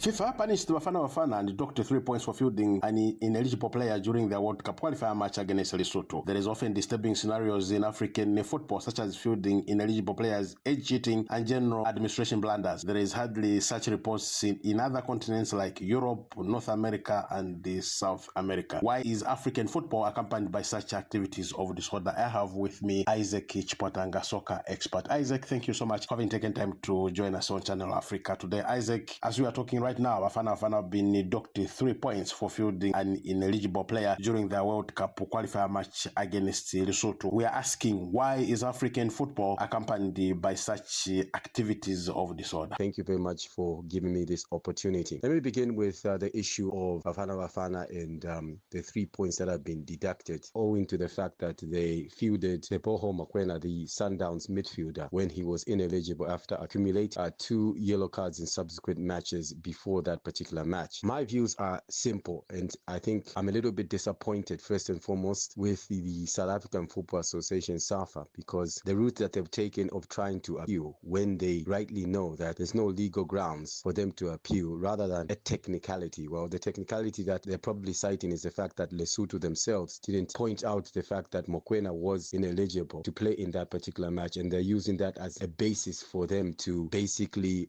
appeal this decision that has already been handed down by FIFA's disciplinary committee. Let me say this. It's like you kill somebody, and then because there's a lack of evidence in the immediate aftermath of that particular murder, 10 years down the line, somebody uncovers evidence that shows that you murdered that person, and then you claim that no, because nobody found the evidence within a specific time frame immediately after the crime or the murder was committed. I think that is absolutely ridiculous. I think the Football Association in South Africa needs to own up and say that we made a mistake and take responsibility for making that administrative mistake. I don't lump any blame on the player, because even the coach himself, because I've dealt with many footballers myself, and when you're in the heat of the moment at that particular time, unless it's a direct red card, you know that you're not eligible for the next game. But if it's a yellow card, let's face it, national teams play one match every 2 or 3 months, so it's very difficult for the player himself to even remember sometimes that he even got a yellow card. So those who are questioning Teboho Mokoena to say he should have told the coach and the technical staff that he's ineligible, sometimes that slips your mind. You're in the heat of the moment and you cannot blame the player. The player is concentrating on getting a victory for his country. So sometimes yellow cards are things that,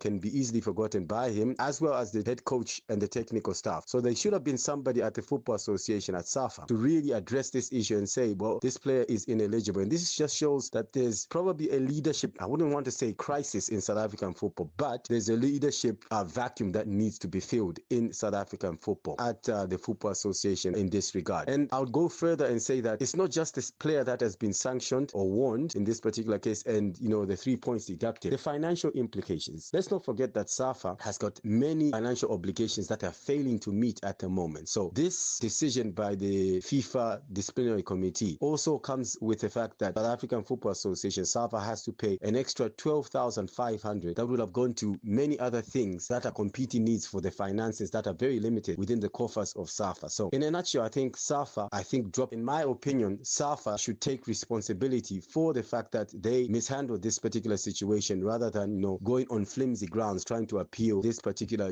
decision by the FIFA disciplinary committee, because I think it has no grounds, and I see no way that FIFA's disciplinary committee is going to overturn this, even though this matter has been taken to the Court of Arbitration for Sport, the highest legal body in as far as sports arbitration is concerned. I think South Africa now need to just focus on their next 2 matches and hopefully get, positive results. Remember that the 3 points deduction via a 3-0 defeat means that they are no longer on top of the table. They are on the same number of points with Benin on 14 points, but an inferior goal difference of +3 to Benin's +4. So that means that they need to do 2 things in this particular instance ahead of their 2 matches. Win, and win convincingly, because finishing number 2 doesn't guarantee you automatic qualification as one of the best runners-up. You have to look at the other groups as well and the results that come their way. So you have to win, and win convincingly, and hope Benin drops some points along the way in those 2 matches that they have to play in these World Cup qualifiers. So the best that they can do, instead of focusing on appealing this decision by the FIFA,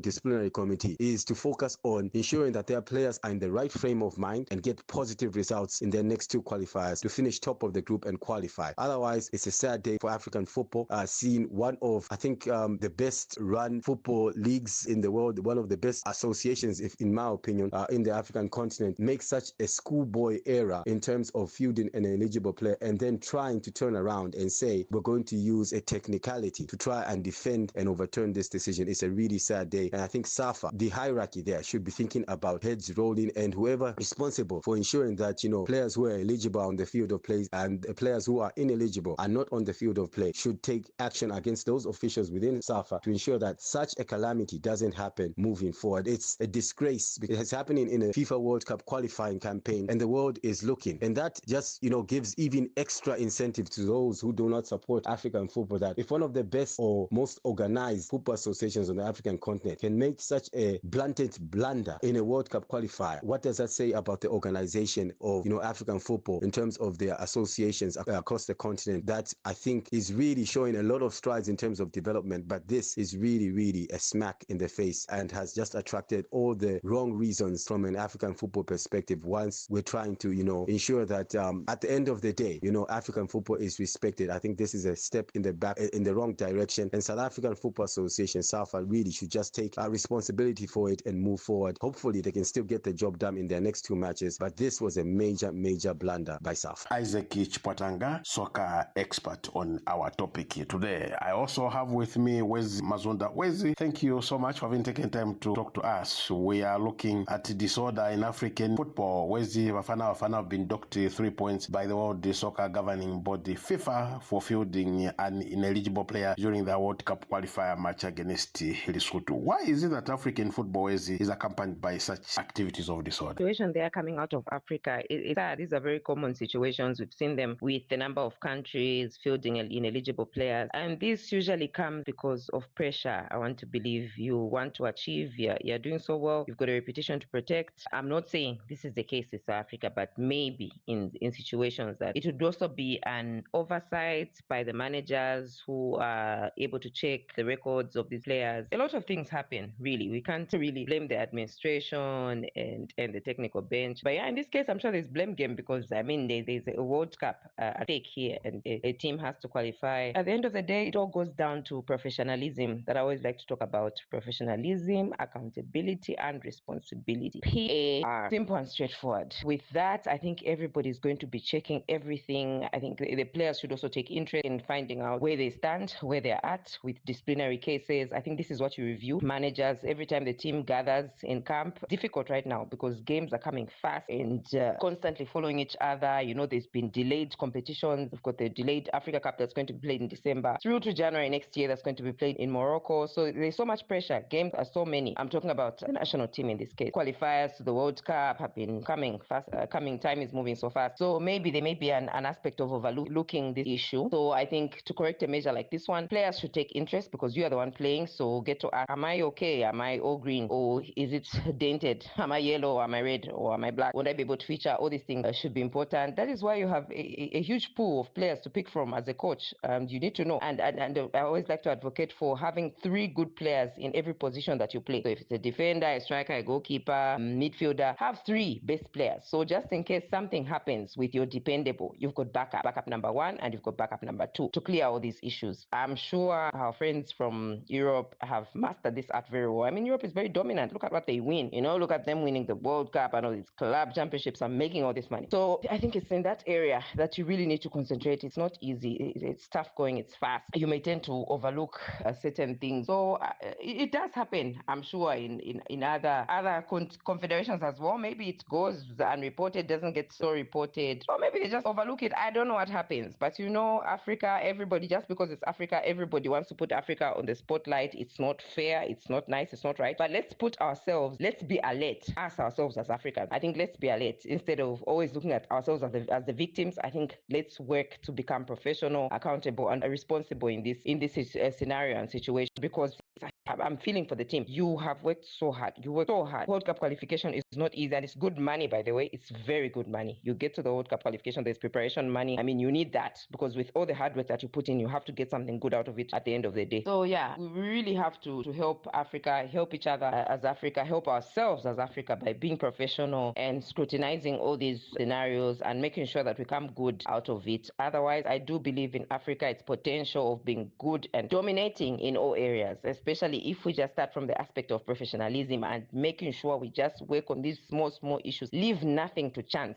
This is where we get caught out as Africa, when we start to overlook certain things or maybe become reluctant, maybe because we're tired and these other things. So let's just get in there. I believe Africa is a great continent with a lot of talent and do so well. Very unfortunate situation for South Africa there, and I hope it does not repeat repeat itself for any other African country. Wezi, thank you so much for having taken time to talk to us. Thank you very much. For Channel Africa Sports, Namchana from Zambia. Es-tu préoccupé par quelque chose? Es-tu passionné par les questions qui comptent? As-tu une voix qui mérite d'être entendue? Eh bien, nous avons la plateforme parfaite pour toi. Téléphone-nous ou fais-nous un WhatsApp au +27 66 408 87 42 et nous te rappellerons. Sois dans la conversation. Salut Channel Africa, ici Beno le Diamant Rouge et Binal Sport depuis le Cameroun, le pays des lions. Voilà.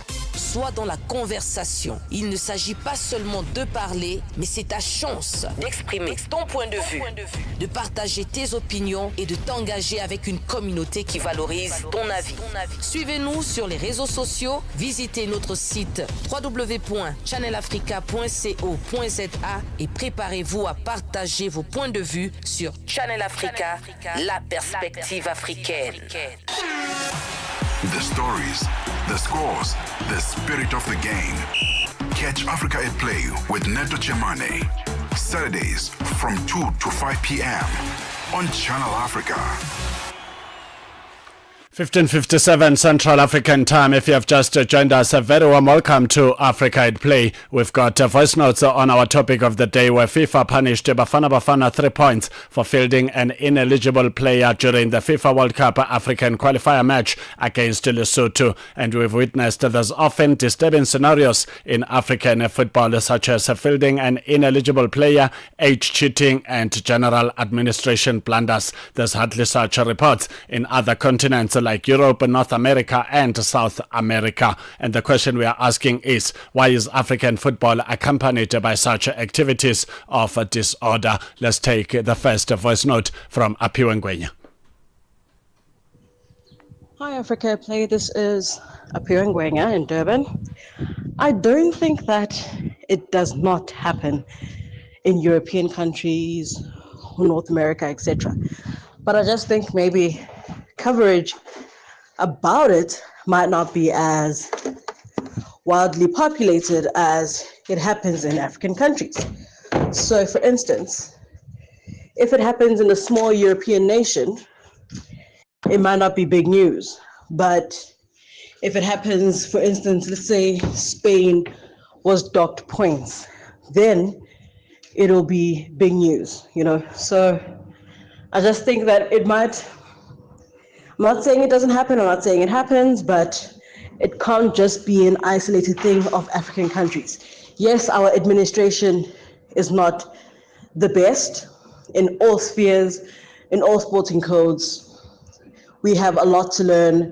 We have a lot to learn about the business of football as apart from just what happens on the field. You know, we're still worlds behind from top tier nations. So yes, we do have a lot to learn as Africa, but I don't think it's an isolated incident. Interesting thoughts by Apiwe Ngwenya. We've got another voice note from Nande Jobatwana. Neto Muyane, this is more of an administration thing. This is more of a money thing. This is more of a corruption. This thing, you know, as a citizen, you know, and as a sports broadcaster, I don't think I've got the level to answer this question. You know, why do we field players? Why do they field players, bro? I mean, it's cheating. It's you know, it's cheating. It's not part of the books. Does the coach know? Yeah, I feel like this question is more of it's an executive thing. It's a SAFA thing. It's a PSL thing. I don't think it's only an African thing. You know what I mean? So yeah, but so I shared the message to all the other sports fanatics and to see what is their role or what is their thoughts on it. Look, man, we've always found out Tukuti. Here's a soccer player. He says he's 19, but he's actually 24. So it's not anything new. Yeah, but hence I'm saying, but I feel like this is like an executive decision. Sharp, sharp. Thank you to Nande Jabatwana. Very exciting thoughts there. Let's take another voice note from Anele Ngusani, a football development coach in Zimbabwe. Greetings, Channel Africa. I've been following the Bafana Lesotho saga, and I wasn't surprised the 3 points were deducted. But there's just one question that pops in mind: did the technical field this guy knowingly that he was ineligible, or they just didn't know? They found out later, of which there must be somebody liable for not doing his job. Somebody must be answerable for not doing his job somehow. But then, as for our African continent, we're still young. We're still young in this thing called football. Still young. I don't say the time that we've been playing or the duration that we started playing football till date. No, there are a lot of things that we really struggle with in as far as Africa is concerned. But then we can't compare to the other continents. They have their own disorder. They have their own issues. Yeah, it's just that the thing is, the spotlight is more on us. Otherwise, these guys designed this whole thing. We're just players, but they designed every rule and regulation that governs this football we love. The Europeans, do whatever they want with it. They tinker, they change, they introduce rules. They chop and change. They do whatever they like. So we are as good as we can be, but there are bigger scandals in Europe, bigger than we can ever imagine. But then no one says a thing or two about it. Africa is always a scapegoat. Respect, siyashaya asidlaleni nabo. Astelele Siashaya, that's Anele Ngusane with interesting thoughts on our topic of the day. Let's take one more voice note from Bongani Juma, a football commentator. Good afternoon, Neto and the listeners. This is Bongani Chuma from Lenesia. Look, Neto, what is happening in African football? It's a reflection of general society, especially in the African continent. You look at our politics, you look at the governance issues around our government. We're seeing such, and we're seeing a lot of lawlessness, lack of accountability. That's what we're seeing. So until Africa take itself seriously in all sectors of society, not only in football, we're still gonna see such things happening even in football. So we really need to start afresh as Africans and take ourselves seriously. Thank you, Neto.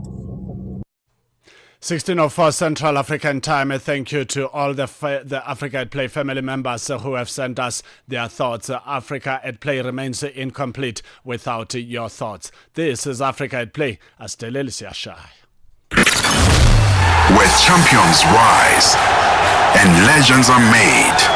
Join Neto Muyane on Africa at Play, only on Channel Africa.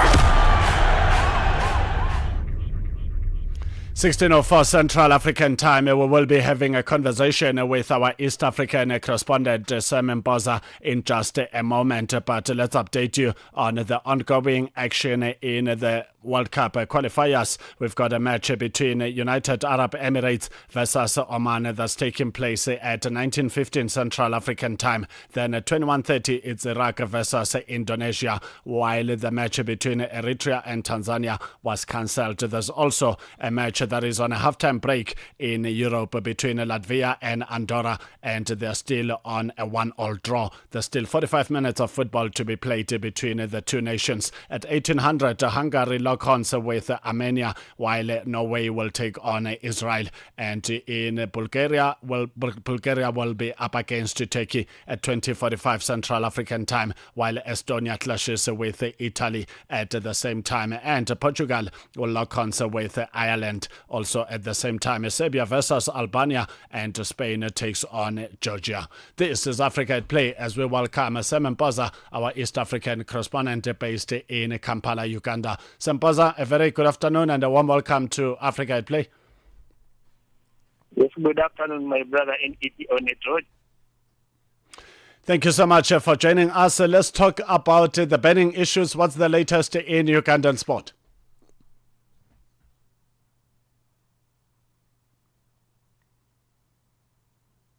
Semboza?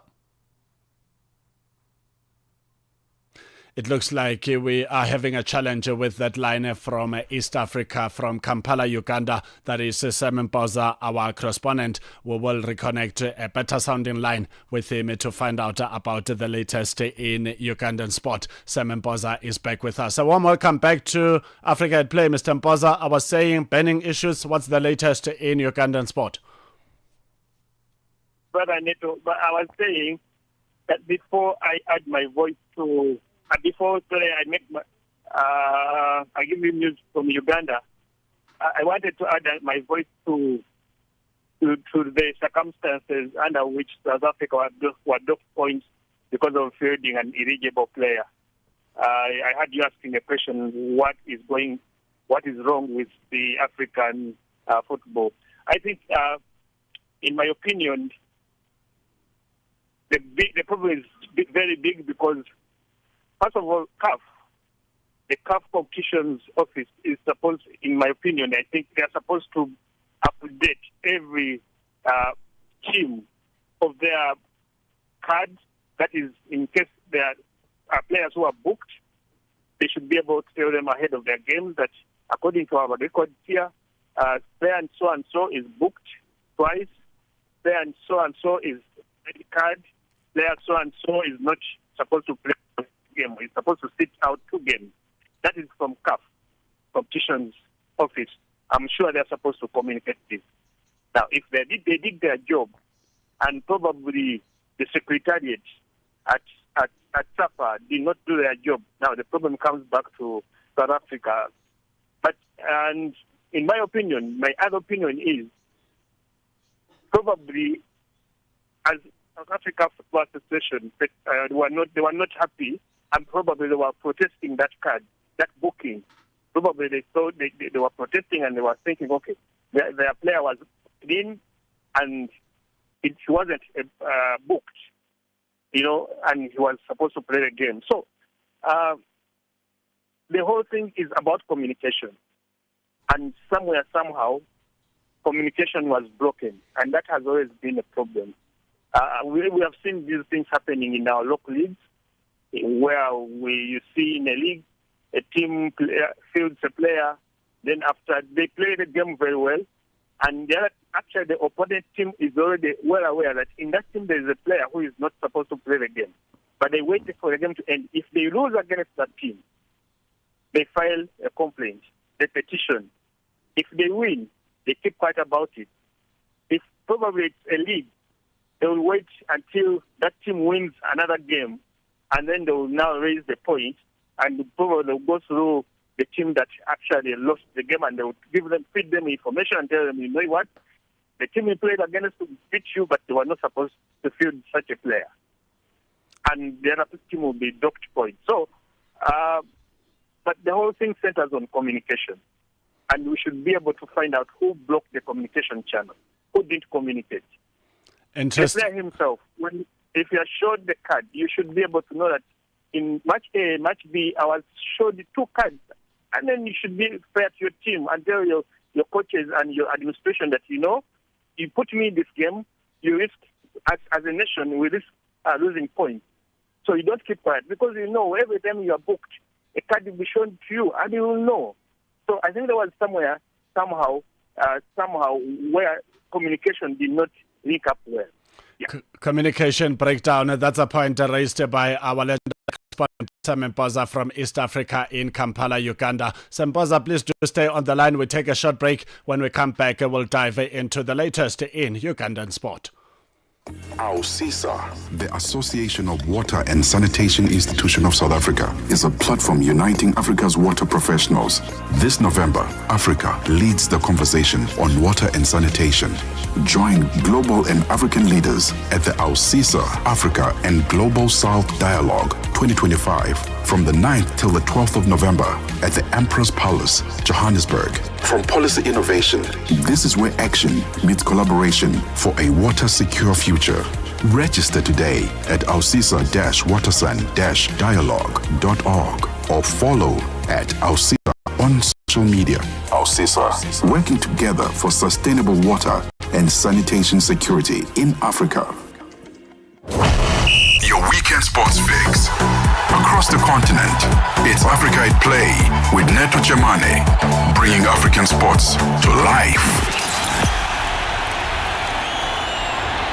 Channel Africa from an African perspective. You are still tuned in to Africa at Play. A very warm welcome if you have just joined us. We've got our East African correspondent, Sam Mpoza from Kampala, Uganda. Sam Mpoza, you've raised a very solid point saying the mother body of the game in Africa, CAF, was supposed to give direction to say, according to the records, this is the status quo when it comes to this kind of suspensions. But it doesn't look like that communication was through to various stakeholders. But you've also highlighted the player himself, and the player himself would have known that they're serving a suspension. But also with the national team not playing as often as weekly, it's also easy to forget. And someone will raise an issue and say there has to be a team manager who looks after this kind of scenarios, and other people will even take it further to the coach and the technical team to say, before the announcement of the squad that's going to play these qualifiers, someone was supposed to raise this issue and say, hey, there's a red flag. Remember, Teboho Mokoena still has one more game to serve under suspension. But this topic will last us ages. Let's move on to the latest in Ugandan sport. Well, thank you so much, my brother. Yes, in Uganda, the fans are still happy that the Uganda Cranes won a game. They beat Botswana away in Town on Thursday night. They were able to secure a 1-0 win away from home. This is not a usual thing because the Uganda Cranes usually suffer when they travel out of the country, and that in most cases they win all their games at home. All their games at home, but they fall out because they cannot win many games away. But this time around, they were able to put a game away from in Botswana, and now they have one more game to play in Algiers on Tuesday. Now, this win would have been very important, but Algeria also won their game against Somalia in Group G, and Algeria being the group leaders already, because Algeria beat Uganda at home here at Mandela National Stadium by 2-1. And so they have also won many of their away games and home games. They only lost Guinea at home in Algiers, so funny, but it's true, it happened. But yes, at the end of the day, after beating Somalia 3-0 on Thursday night, they qualified to the World Cup with 22 points from this group. Now, Uganda is second position in this group with just 18 points. But now when they get to Algiers on Tuesday, they'll be playing to ensure that at least they can play in the playoffs of the 4 teams that will finish second best in the whole of Africa, where they will choose one team to make 10 teams from Africa, and then the runner-up in that group, in that 4 nations playoff, will proceed to go and play the intercontinental qualifier, which is very difficult for Africa. I don't know of any African country that has ever gone through such a qualifier.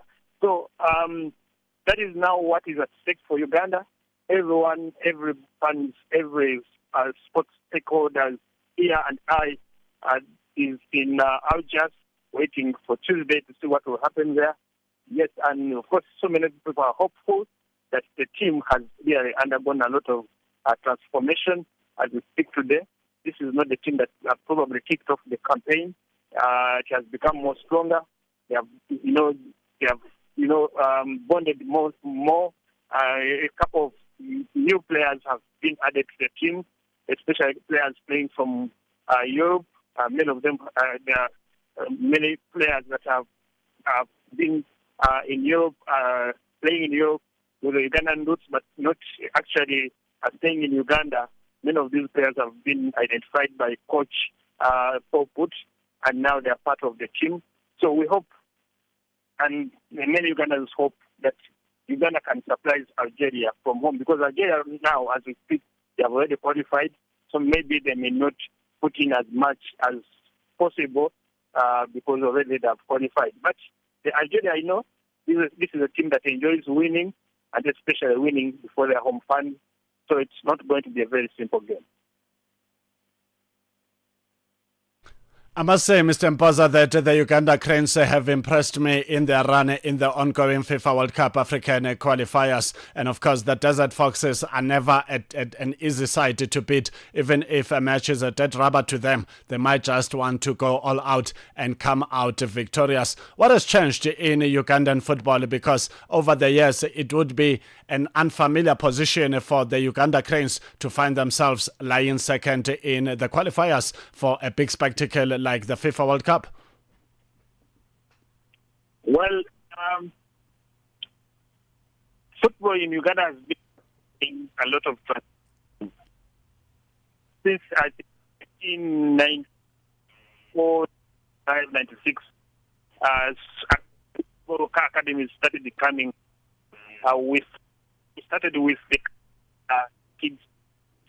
Mr. Mpoza. Mr. Mpoza, yes, I don't know if you made a shift from your position because your line is cracking. If you can go back to the original position so we can get you better.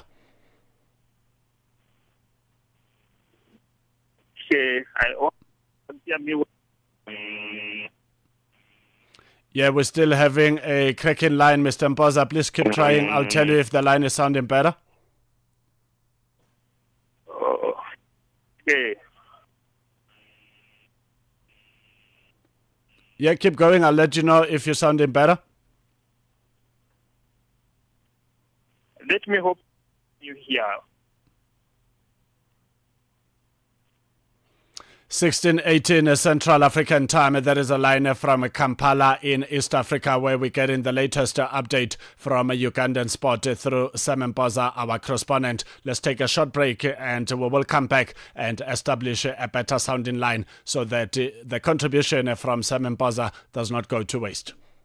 madapiri pazoshitika madapiri pazoshitika. mafuta galimoto akwera mtengo mdziko la Malawi ndipo nkhaniyi anthu ayilandira mosiyanasiyana ndipo mtolankhani nzathu mdziko la Malawi Kondwani Nyamasauka tili naye pa laini pano kuti atifotokozere zambiri. Kondwani, kodi uli bwanji? mafuta galimoto kodi akwera kufika pa bwanji?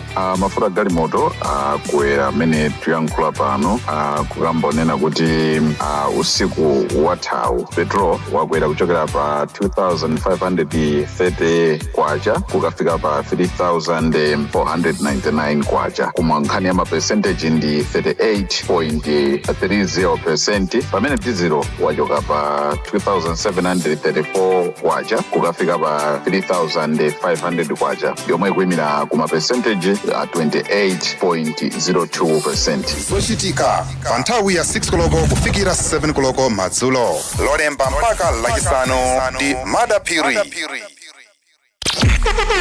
From football fields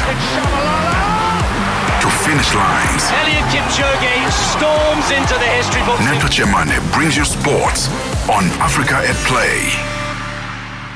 16:19 Central African Time. This is Africa at Play, live every Saturday and Sunday from 2 to 5 p.m. Central African Time on DSTV Audio Bouquet Channel 802 or OpenView 628 if you are based in South Africa. Alternatively, you can connect with us from anywhere in the world online on channelafrica.co.za. Also available at your fingertips on SABC+. Also make time to visit our Channel Africa incredible website to access the conversations that you might have missed out on. Click on programs and search for Africa at Play. At the bottom right screen of Africa at Play, you can click on more to listen to those conversations. We still have our East African correspondent, Sam Mpoza from Kampala, Uganda. Mr. Mpoza, apologies about that bad line. I know that now it's sounding a lot better. You can continue from where you left off. My question was, what has shifted in Ugandan football? Because previously it would be a struggle for Uganda to make it to that second spot in the FIFA World Cup qualifiers. But lately here you are competing with the best of the best on the African continent, lying second behind North Africans, the Desert Foxes of Algeria. Sure. Like I was saying, since the year 2000 and probably some few years before 2000, Uganda started seeing the emergence of football academies academies that would target young players. We had the comparative league. It was managed by a European man called Trevor Dudley. I think he was a Dutch. He did a very big job here in Uganda to help these young people to learn football from the young age. Then we came after him. During that time, still we got a group of people called the Friends of Football. This was a group of former football players and administrators who came up with another program of Friends of Football, and they were also targeting young people. They helped these young people create competitions for them, take them out at the ages of 11, 12. They would take them to Europe to play in those young age competitions.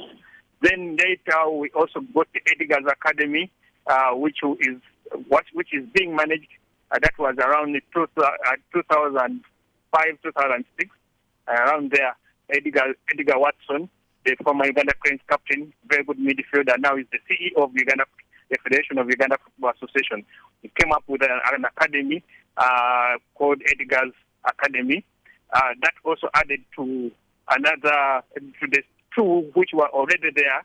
Then later we got more academies, and the Mwesigo Academy. He was also a former Uganda Cranes captain who also formed his own academy in his hometown in Jinja City. Then we also had more academies came up, and many players, former players, started, helping. Jackson Mayanja also had his own academy in Mukono, that is his hometown, and many others. Jackson Mayanja is also a former Uganda Cranes captain and is now a football coach.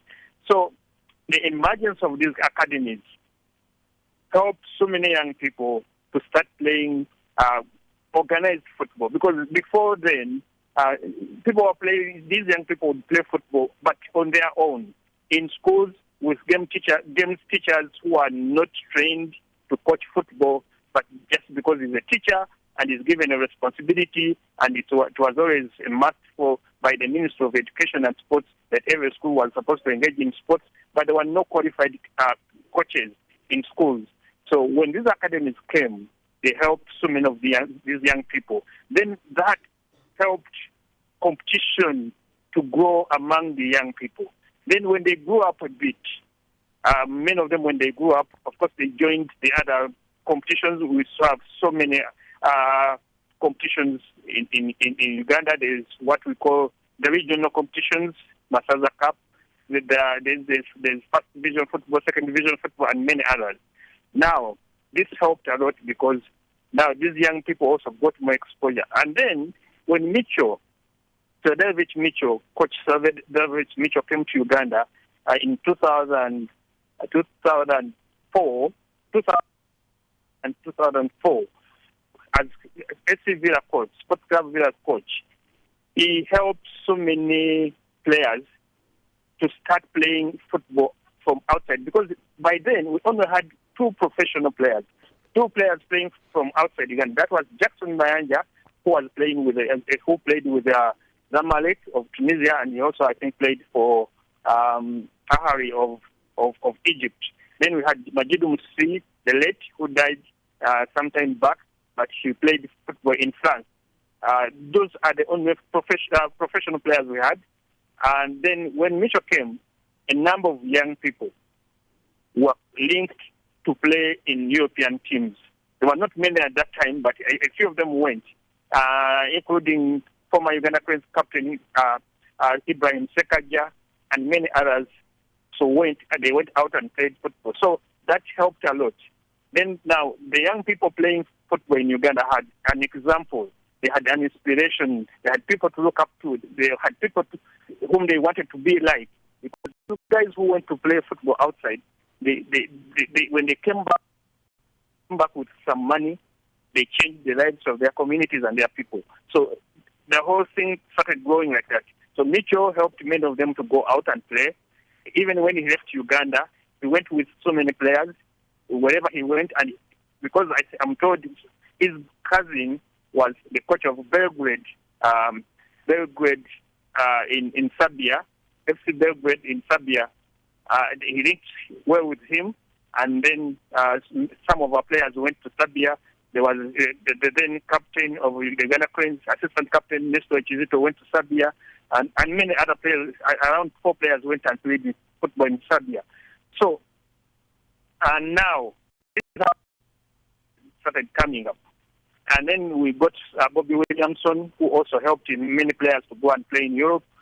And then there are many academies kept coming in. And then school football also became so competitive from primary level, secondary level. The competitions also grew. As we speak now, we have competitions right from school, zone, region, national, East African, and Africa and world. And this is now how Ugandan football has changed, because now these players have exposure at all levels. They have competitions to play every day, every time. They are exposed to competition. This is how the game has gone. Now, there's also something that happened.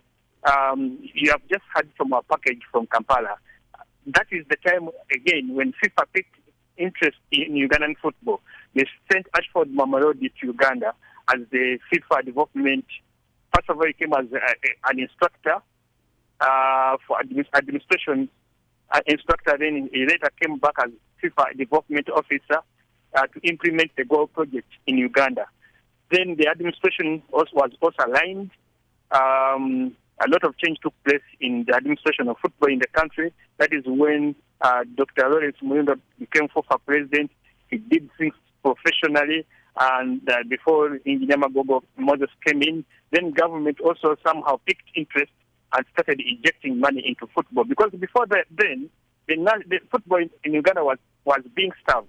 Government was not putting any money in football. The corporate organizations were not so much into football. So all this football survived on people's, individuals' pockets. So later, when government also saw something was happening, they also picked interest and started putting money into football from schools, but also at the national level. The national team also started getting well motivated. So then later the coaching job became, an entitlement for foreigners. Remember, we complained about this so much, but the federation also had their own reasons for hiring foreign coaches, and somehow it worked. Somehow it worked out because every foreign coach that came to Uganda helped to connect the good players to play professional football outside Uganda. So this is how the whole thing changed, and as we speak now, we have now started tapping into Europe, getting players who have Ugandan roots to come back and play for the team, and the likes of Elio Caprodesi, the likes of Kipeza, we call him Mobiru. His mother is Ugandan, his father is Nigerian. He played in Thursday's game, and Sibik and others who actually have grown up in Europe, playing football from the young age in the organized environment of Europe. Now they are part of the Uganda Cranes, and this is now what has improved the competition of football for the Uganda Cranes. Sam Mboza, our correspondent based in Kampala, Uganda, talking all things Ugandan and East African sport. Mr. Mboza, thank you so much for talking to us on Africa at Play. Have a good afternoon further. May football on the African continent always be the victor. Thank you so much, my brother, and have a good evening. That's how we wrap up our conversation with Sam Mboza, our East African correspondent. A match between Copper Belt Leaders and the University of Cape Town in the Hollywoodbet Super League is currently underway, and it's still 0-0 after 70 minutes of football has been played. Let's go to the dance floor. When we come back, we'll go to the live action in the Hollywoodbet Super League. Where champions rise and legends are made. Join Neto Muyane on Africa at Play, only on Channel Africa.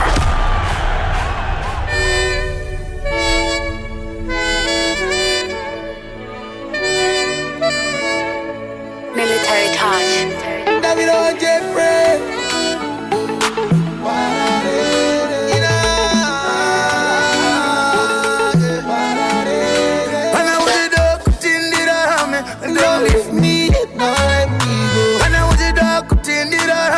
You don't leave me, don't let me go. I love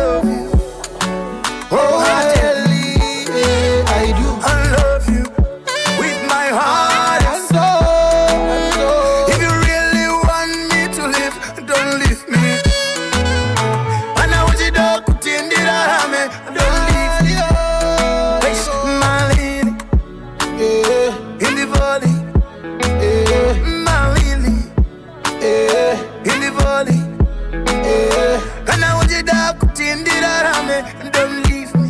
No, let me go. Don't leave me. Never ever let this go. I love you.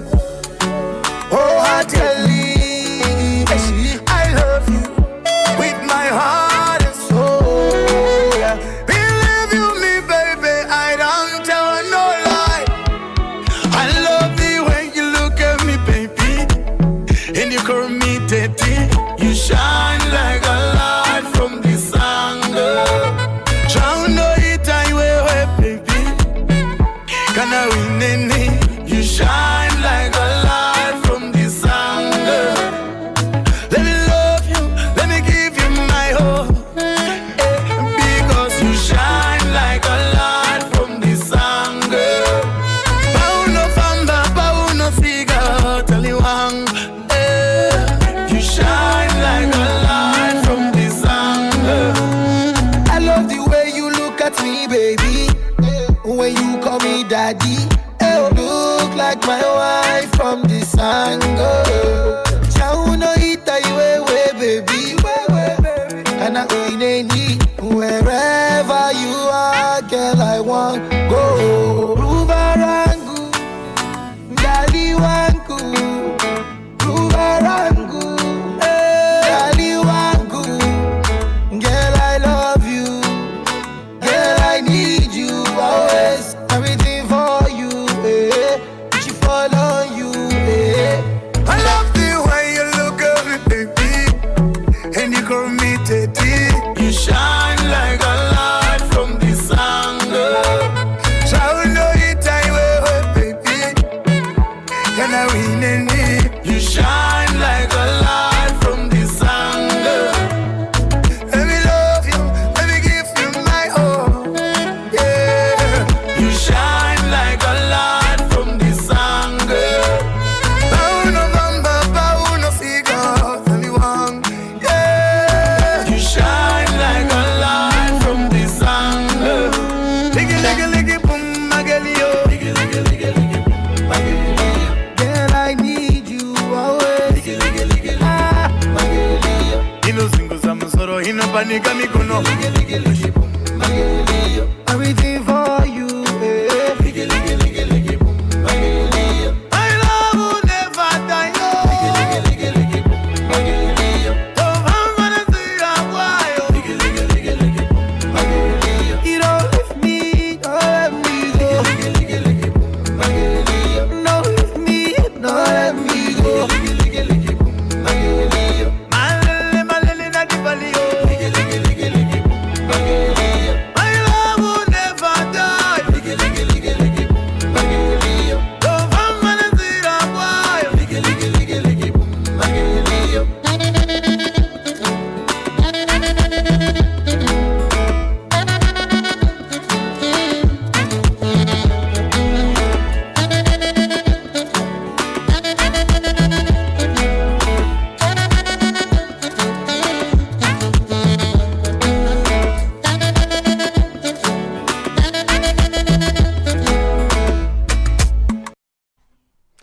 16:34 Central African Time. My Lily, a song by Ja Praiser, one of the best in Southern Africa, from Zimbabwe, featuring Davido. 16:35 Central African Time. If you have just joined us, a very warm welcome. Let's go to the match between Copperbelt Ladies and the University of Cape Town in the Hollywoodbets Super League. It's still 0-0 after 76 minutes of football has been played.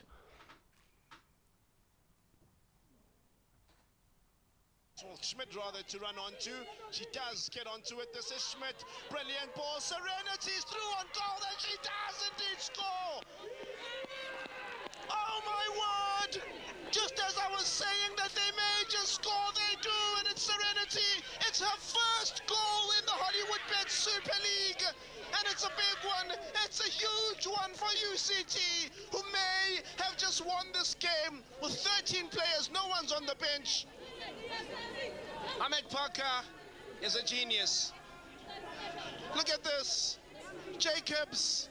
Schmidt does well to use her body and her strength. She'll get the assist onside all day, every day, twice on a Saturday.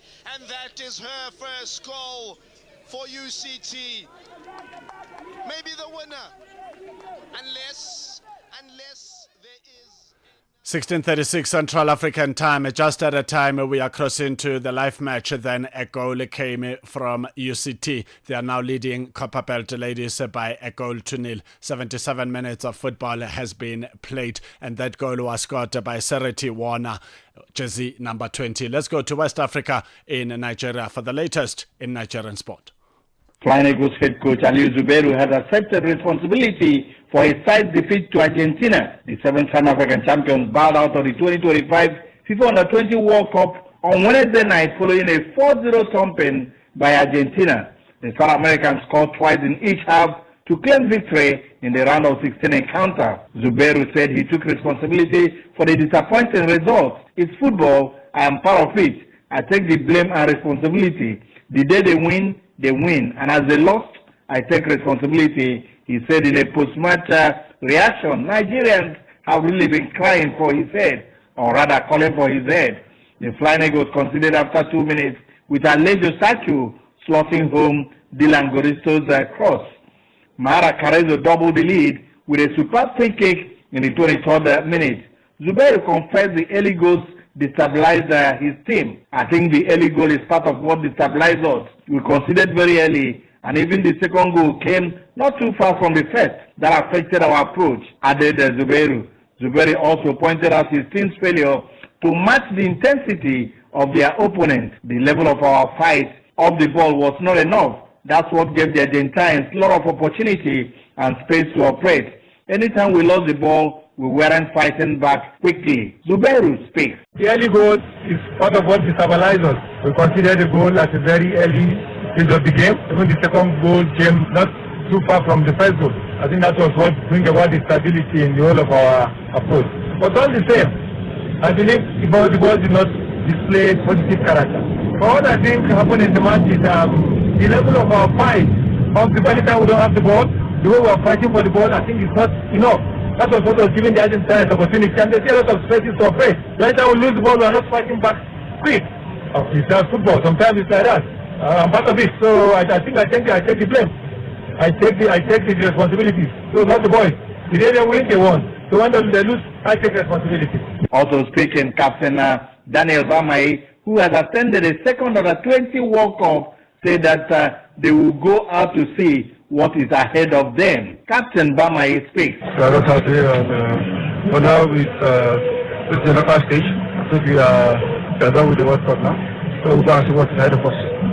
Okay, indeed, Bamai, if you do not know what is ahead of you, the most thing or what Nigerians are expecting is that their coach is going to be fired, and of course there will be no opportunity for Bamai to attend the third Under-20 World Cup. Of course, even the one that he went, people have really been scratching their eyes. Only one route is now left for Nigeria Super Eagles to qualify for the 2026 World Cup after teams in the race have already secured the slot reserved for the 4 best runners-up in the African qualifying series to go for the Intercontinental playoffs. The first of the match day 9 fixtures ensure that Gabon 19 points, Madagascar 19 points, Burkina Faso 18 points, and Cameroon with 18 points have all surpassed the maximum points that the Super Eagles can achieve, even if they win their remaining matches to finish on 17 points. It therefore means that the only way left for them to qualify for the 2026 World Cup will be to win Group C, despite leaders Benin and South Africa ahead of them. With the Group C ticket now in the views of Benin Republic and South Africa, both on 14 points before their next 2 matches, Super Eagles 2026 World Cup appears over. Only a miracle can now make either South Africa or Benin to draw points for Nigeria to profit. Because it's even clearer for the Bafana who are playing their matches at home. South Africa will wrap up with Rwanda at the same venue on Tuesday to end up with possible 20 points if they win all their remaining games. Benedictors are not sure of what will happen in Uyo on Tuesday, and of course, indeed, that match against Nigeria has been, over and over. And of course, they know that it's pretty difficult for them to beat Nigeria at home. Despite this glaring second back-to-back World Cup miss staring the Super Eagles in the faces, team handler Eric Chell continued to tinker with the team's and the players vowing to do all their best. The truth, however, is that their destiny is no longer in their hands. Still on the Super Eagles, let's tell you that Technical Director of Nigeria Football Federation, Coach Augustine Egwaboy, has expressed deep distaste over reports in sections of the media in Nigeria that he was being tipped alongside Coach Ladan Boso to take over the job of coach of Super Eagles for the forthcoming Africa Cup of Nations should Coach Eric Chell fail to qualify the team for next year's FIFA World Cup finals. I feel very hurt by these baseless rumors because I really have no idea where they are coming from. I have a very good working relationship with Coach Eric Chell, and I have absolutely no interest in taking over the squad. I am praying for him to succeed. This was how the same speculators created a schism and disaffection between myself and Genetro and Jose Pesero when these gentlemen coached the Super Eagles at different periods. It is uncalled for. We all need to work together to see the Super Eagles qualify for the World Cup and win the forthcoming Africa Cup of Nations Championship in Morocco, said Augustine Egwaboy. Nigerians are still talking about the World Cup, and of course Augustine Egwaboy is thinking that the Super Eagles will win, the Africa Cup of Nations. That's a very, very tall dream for Egwaboy. Head coach Bankole Olowokere has selected attacking midfielder Shakirat Moshood, goalkeeper Sylvia Ichefu, defender Jumai Adebayo, and forward Queen Joseph among a squad of 21 players to fly Nigeria's flag at this year's FIFA Under-17 Women's World Cup Finals in Morocco. The Flamingos arrived in Morocco's commercial and industrial capital Casablanca for the final phase of preparations for the competition, which will take place from 17th October to 8th November. Bankole, who led Nigeria to a bronze medal finish at the 2022 edition of the competition in India, is confident that the class of 2025 have what it takes to go steps higher than his 2022 bronze winners. Goalkeeper Elizabeth Boniface, defenders Azizat Odunto and Christiana Sunday, midfielders Muna Rosimi and Zainab Raji, and forwards Chiso Nwachukwu and Marian Yaya are also included.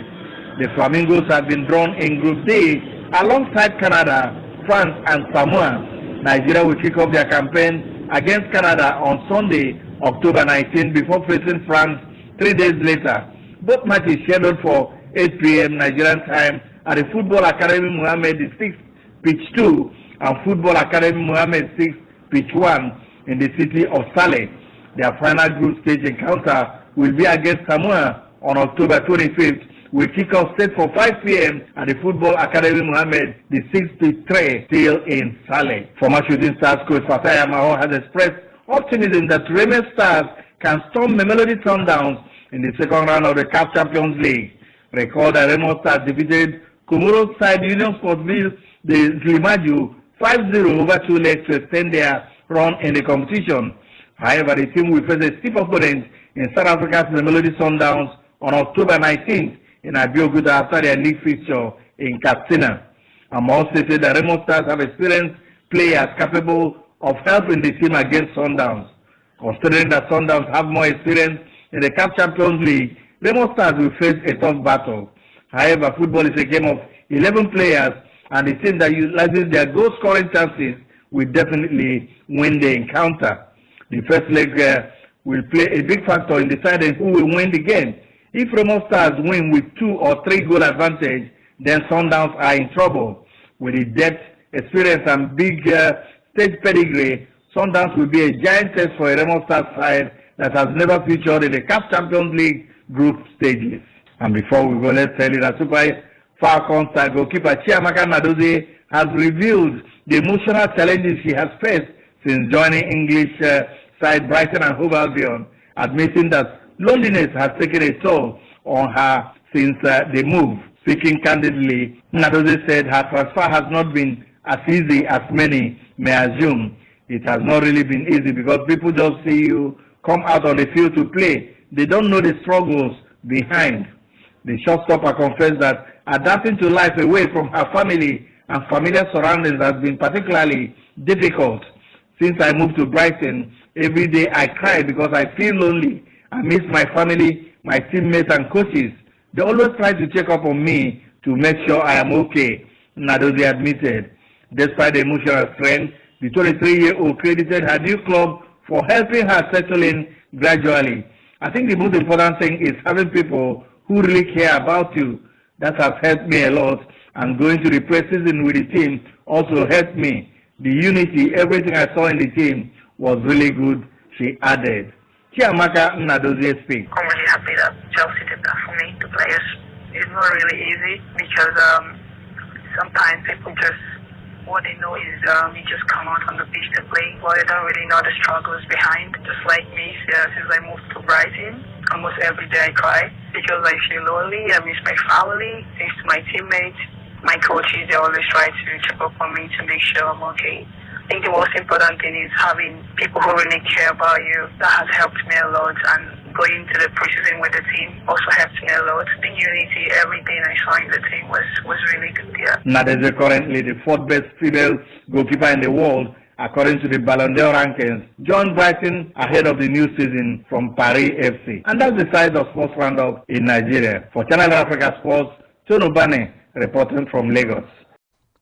16:47 Central African Time. Tony Tonero Bani updating us with the latest in Nigerian sport. We will have a quick conversation with him on the latest in the FIFA World Cup African qualifiers. Before we do that, let's find out what's coming up on Mix Vibration with Annika Longe. Bonjour.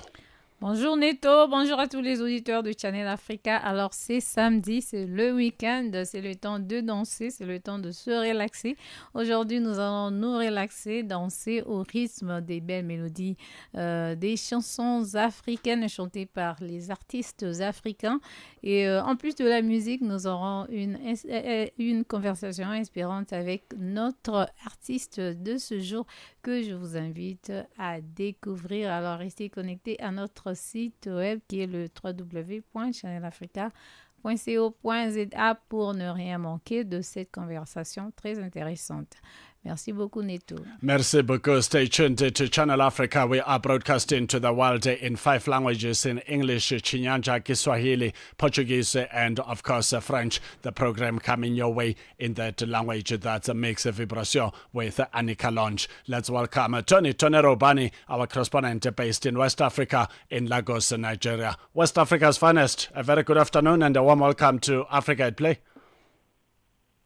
Yeah, good afternoon, the Velvet Voice, and I'm happy to join you in this, very dramatic World Cup qualifiers.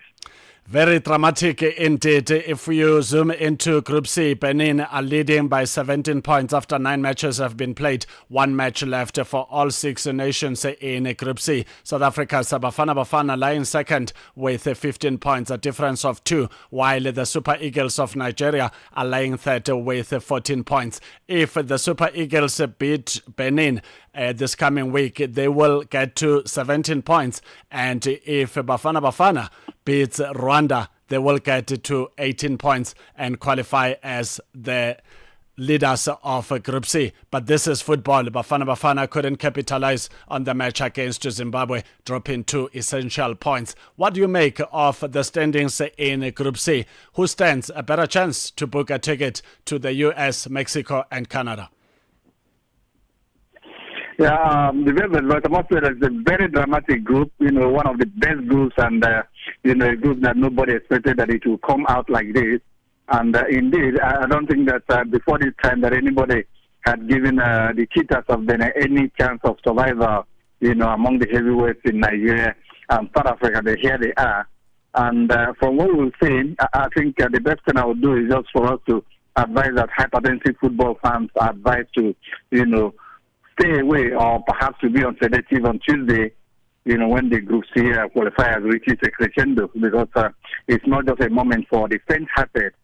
It's a battle on 2 fields, and of course, all 3 combatants having just one dream. Mathematically, momentum and madness. Perhaps best describe the 3-way battle that defines Africa's toughest World Cup qualifying group. The battle for the Group C ticket has been thrown wide open, with Benin Republic, South Africa, and Nigeria all heading into Tuesday's final round of matches, still in contention. Friday's dramatic results ensure that the group, already touted as one of Africa's toughest, will go right down to the wire. And the Republic now lead the standings with a claim the 2 points cushion following a remarkable late surge in form capped by a crucial 1-0 away win over Rwanda in Kigali. That victory not only put the Cheetahs in control of the group, but also puts Rwanda out of mathematical contention for a World Cup place. In Durban, however, South Africa faltered when it mattered most. Bafana were held to a goalless draw by a spirited Zimbabwe side in a match that could have sealed their qualification. The stalemate left South Africa in second place, 2 points behind Benin, and needing both a win in their final fixture and a favorable result elsewhere to reach the World Cup for the first time since hosting it in 2010. Nigeria, meanwhile, ignited their fading hopes with a hard-fought 2-1 victory over Lesotho in Polokwane. The Super Eagles, who have endured a turbulent qualifying campaign, now sit third in the group and face the most complex route to qualification. The permutations are delicately poised heading into Tuesday's decisive fixtures.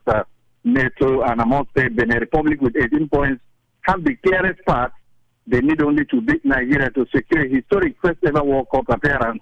A win guarantees them an unassailable 20 points regardless of results elsewhere.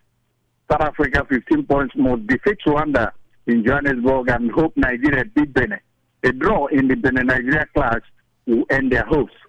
And Nigeria with 15 points must not only beat Benin in New York, but do so by at least a 2-goal margin to overcome the Cheetahs' superior points and goal difference advantage. They will also need Rwanda to hold or defeat South Africa to stand any realistic chance of finishing top. And Group C has proven to be a cauldron of unpredictability. Every point has come at a premium, with unexpected offsets and narrow scorelines defining the campaign. Benin, once underdogs, have emerged as the surprise package, while traditional powerhouse Nigeria has struggled for consistency and cutting edge. South Africa, too, have mixed moments of brilliance with bouts of frustration symbolized by their failure to break down Zimbabwe at home. For Benin, Tuesday could be the most important football day in the nation's history. For South Africa, it's a chance to return to the world stage after 16 years in the wilderness. And for Nigeria, a footballing giant now on the brink, it is a test of resilience, pride, and calculation. As the 9 African qualifying groups reach their climax, none promises more drama than Group C, a group where one slip, one goal, or even one missed chance could determine who marches to the world's biggest football stage and who watches from home. It is a group that nobody gave a chance, and of course, it is a group now that all attention has been turned to NATO. Tony Ubani, our correspondent from West Africa in Lagos, Nigeria. So, Ubani, I've got to say goodbye, but 1 minute parting shot. Who do you think will celebrate a victory come Tuesday in a tight contest that you've defined as dramatic? And I fully concur with you. Benin has proven to be a voodoo team for the Super Eagles in the recent years. Will you be able to comfortably beat Benin and hope for something?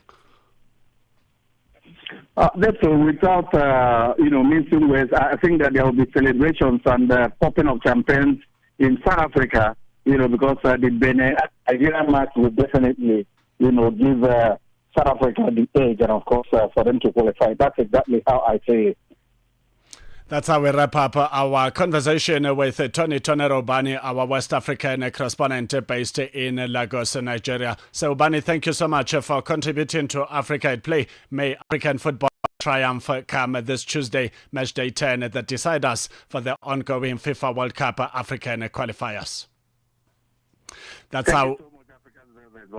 Thank you so much. And of course, we've got to say our goodbye, but worry less because we are back again tomorrow, same place, same time, 2 p.m. to 5 p.m. Central African time. My name is Neto, and it's Chemani. Hosiati, Konyangazi, Mumkajwa, Pandle Gonjani, Moyani, Vogo Tendele. Thank you to Tidimalo, Tito Fabulous Makau, our technical operator, and Elaine Bengani, our social media guru, together with our audiovisuals social media, audiovisuals specialist, as well as my producer, Andisiwe Fagimalu Zobona Mali.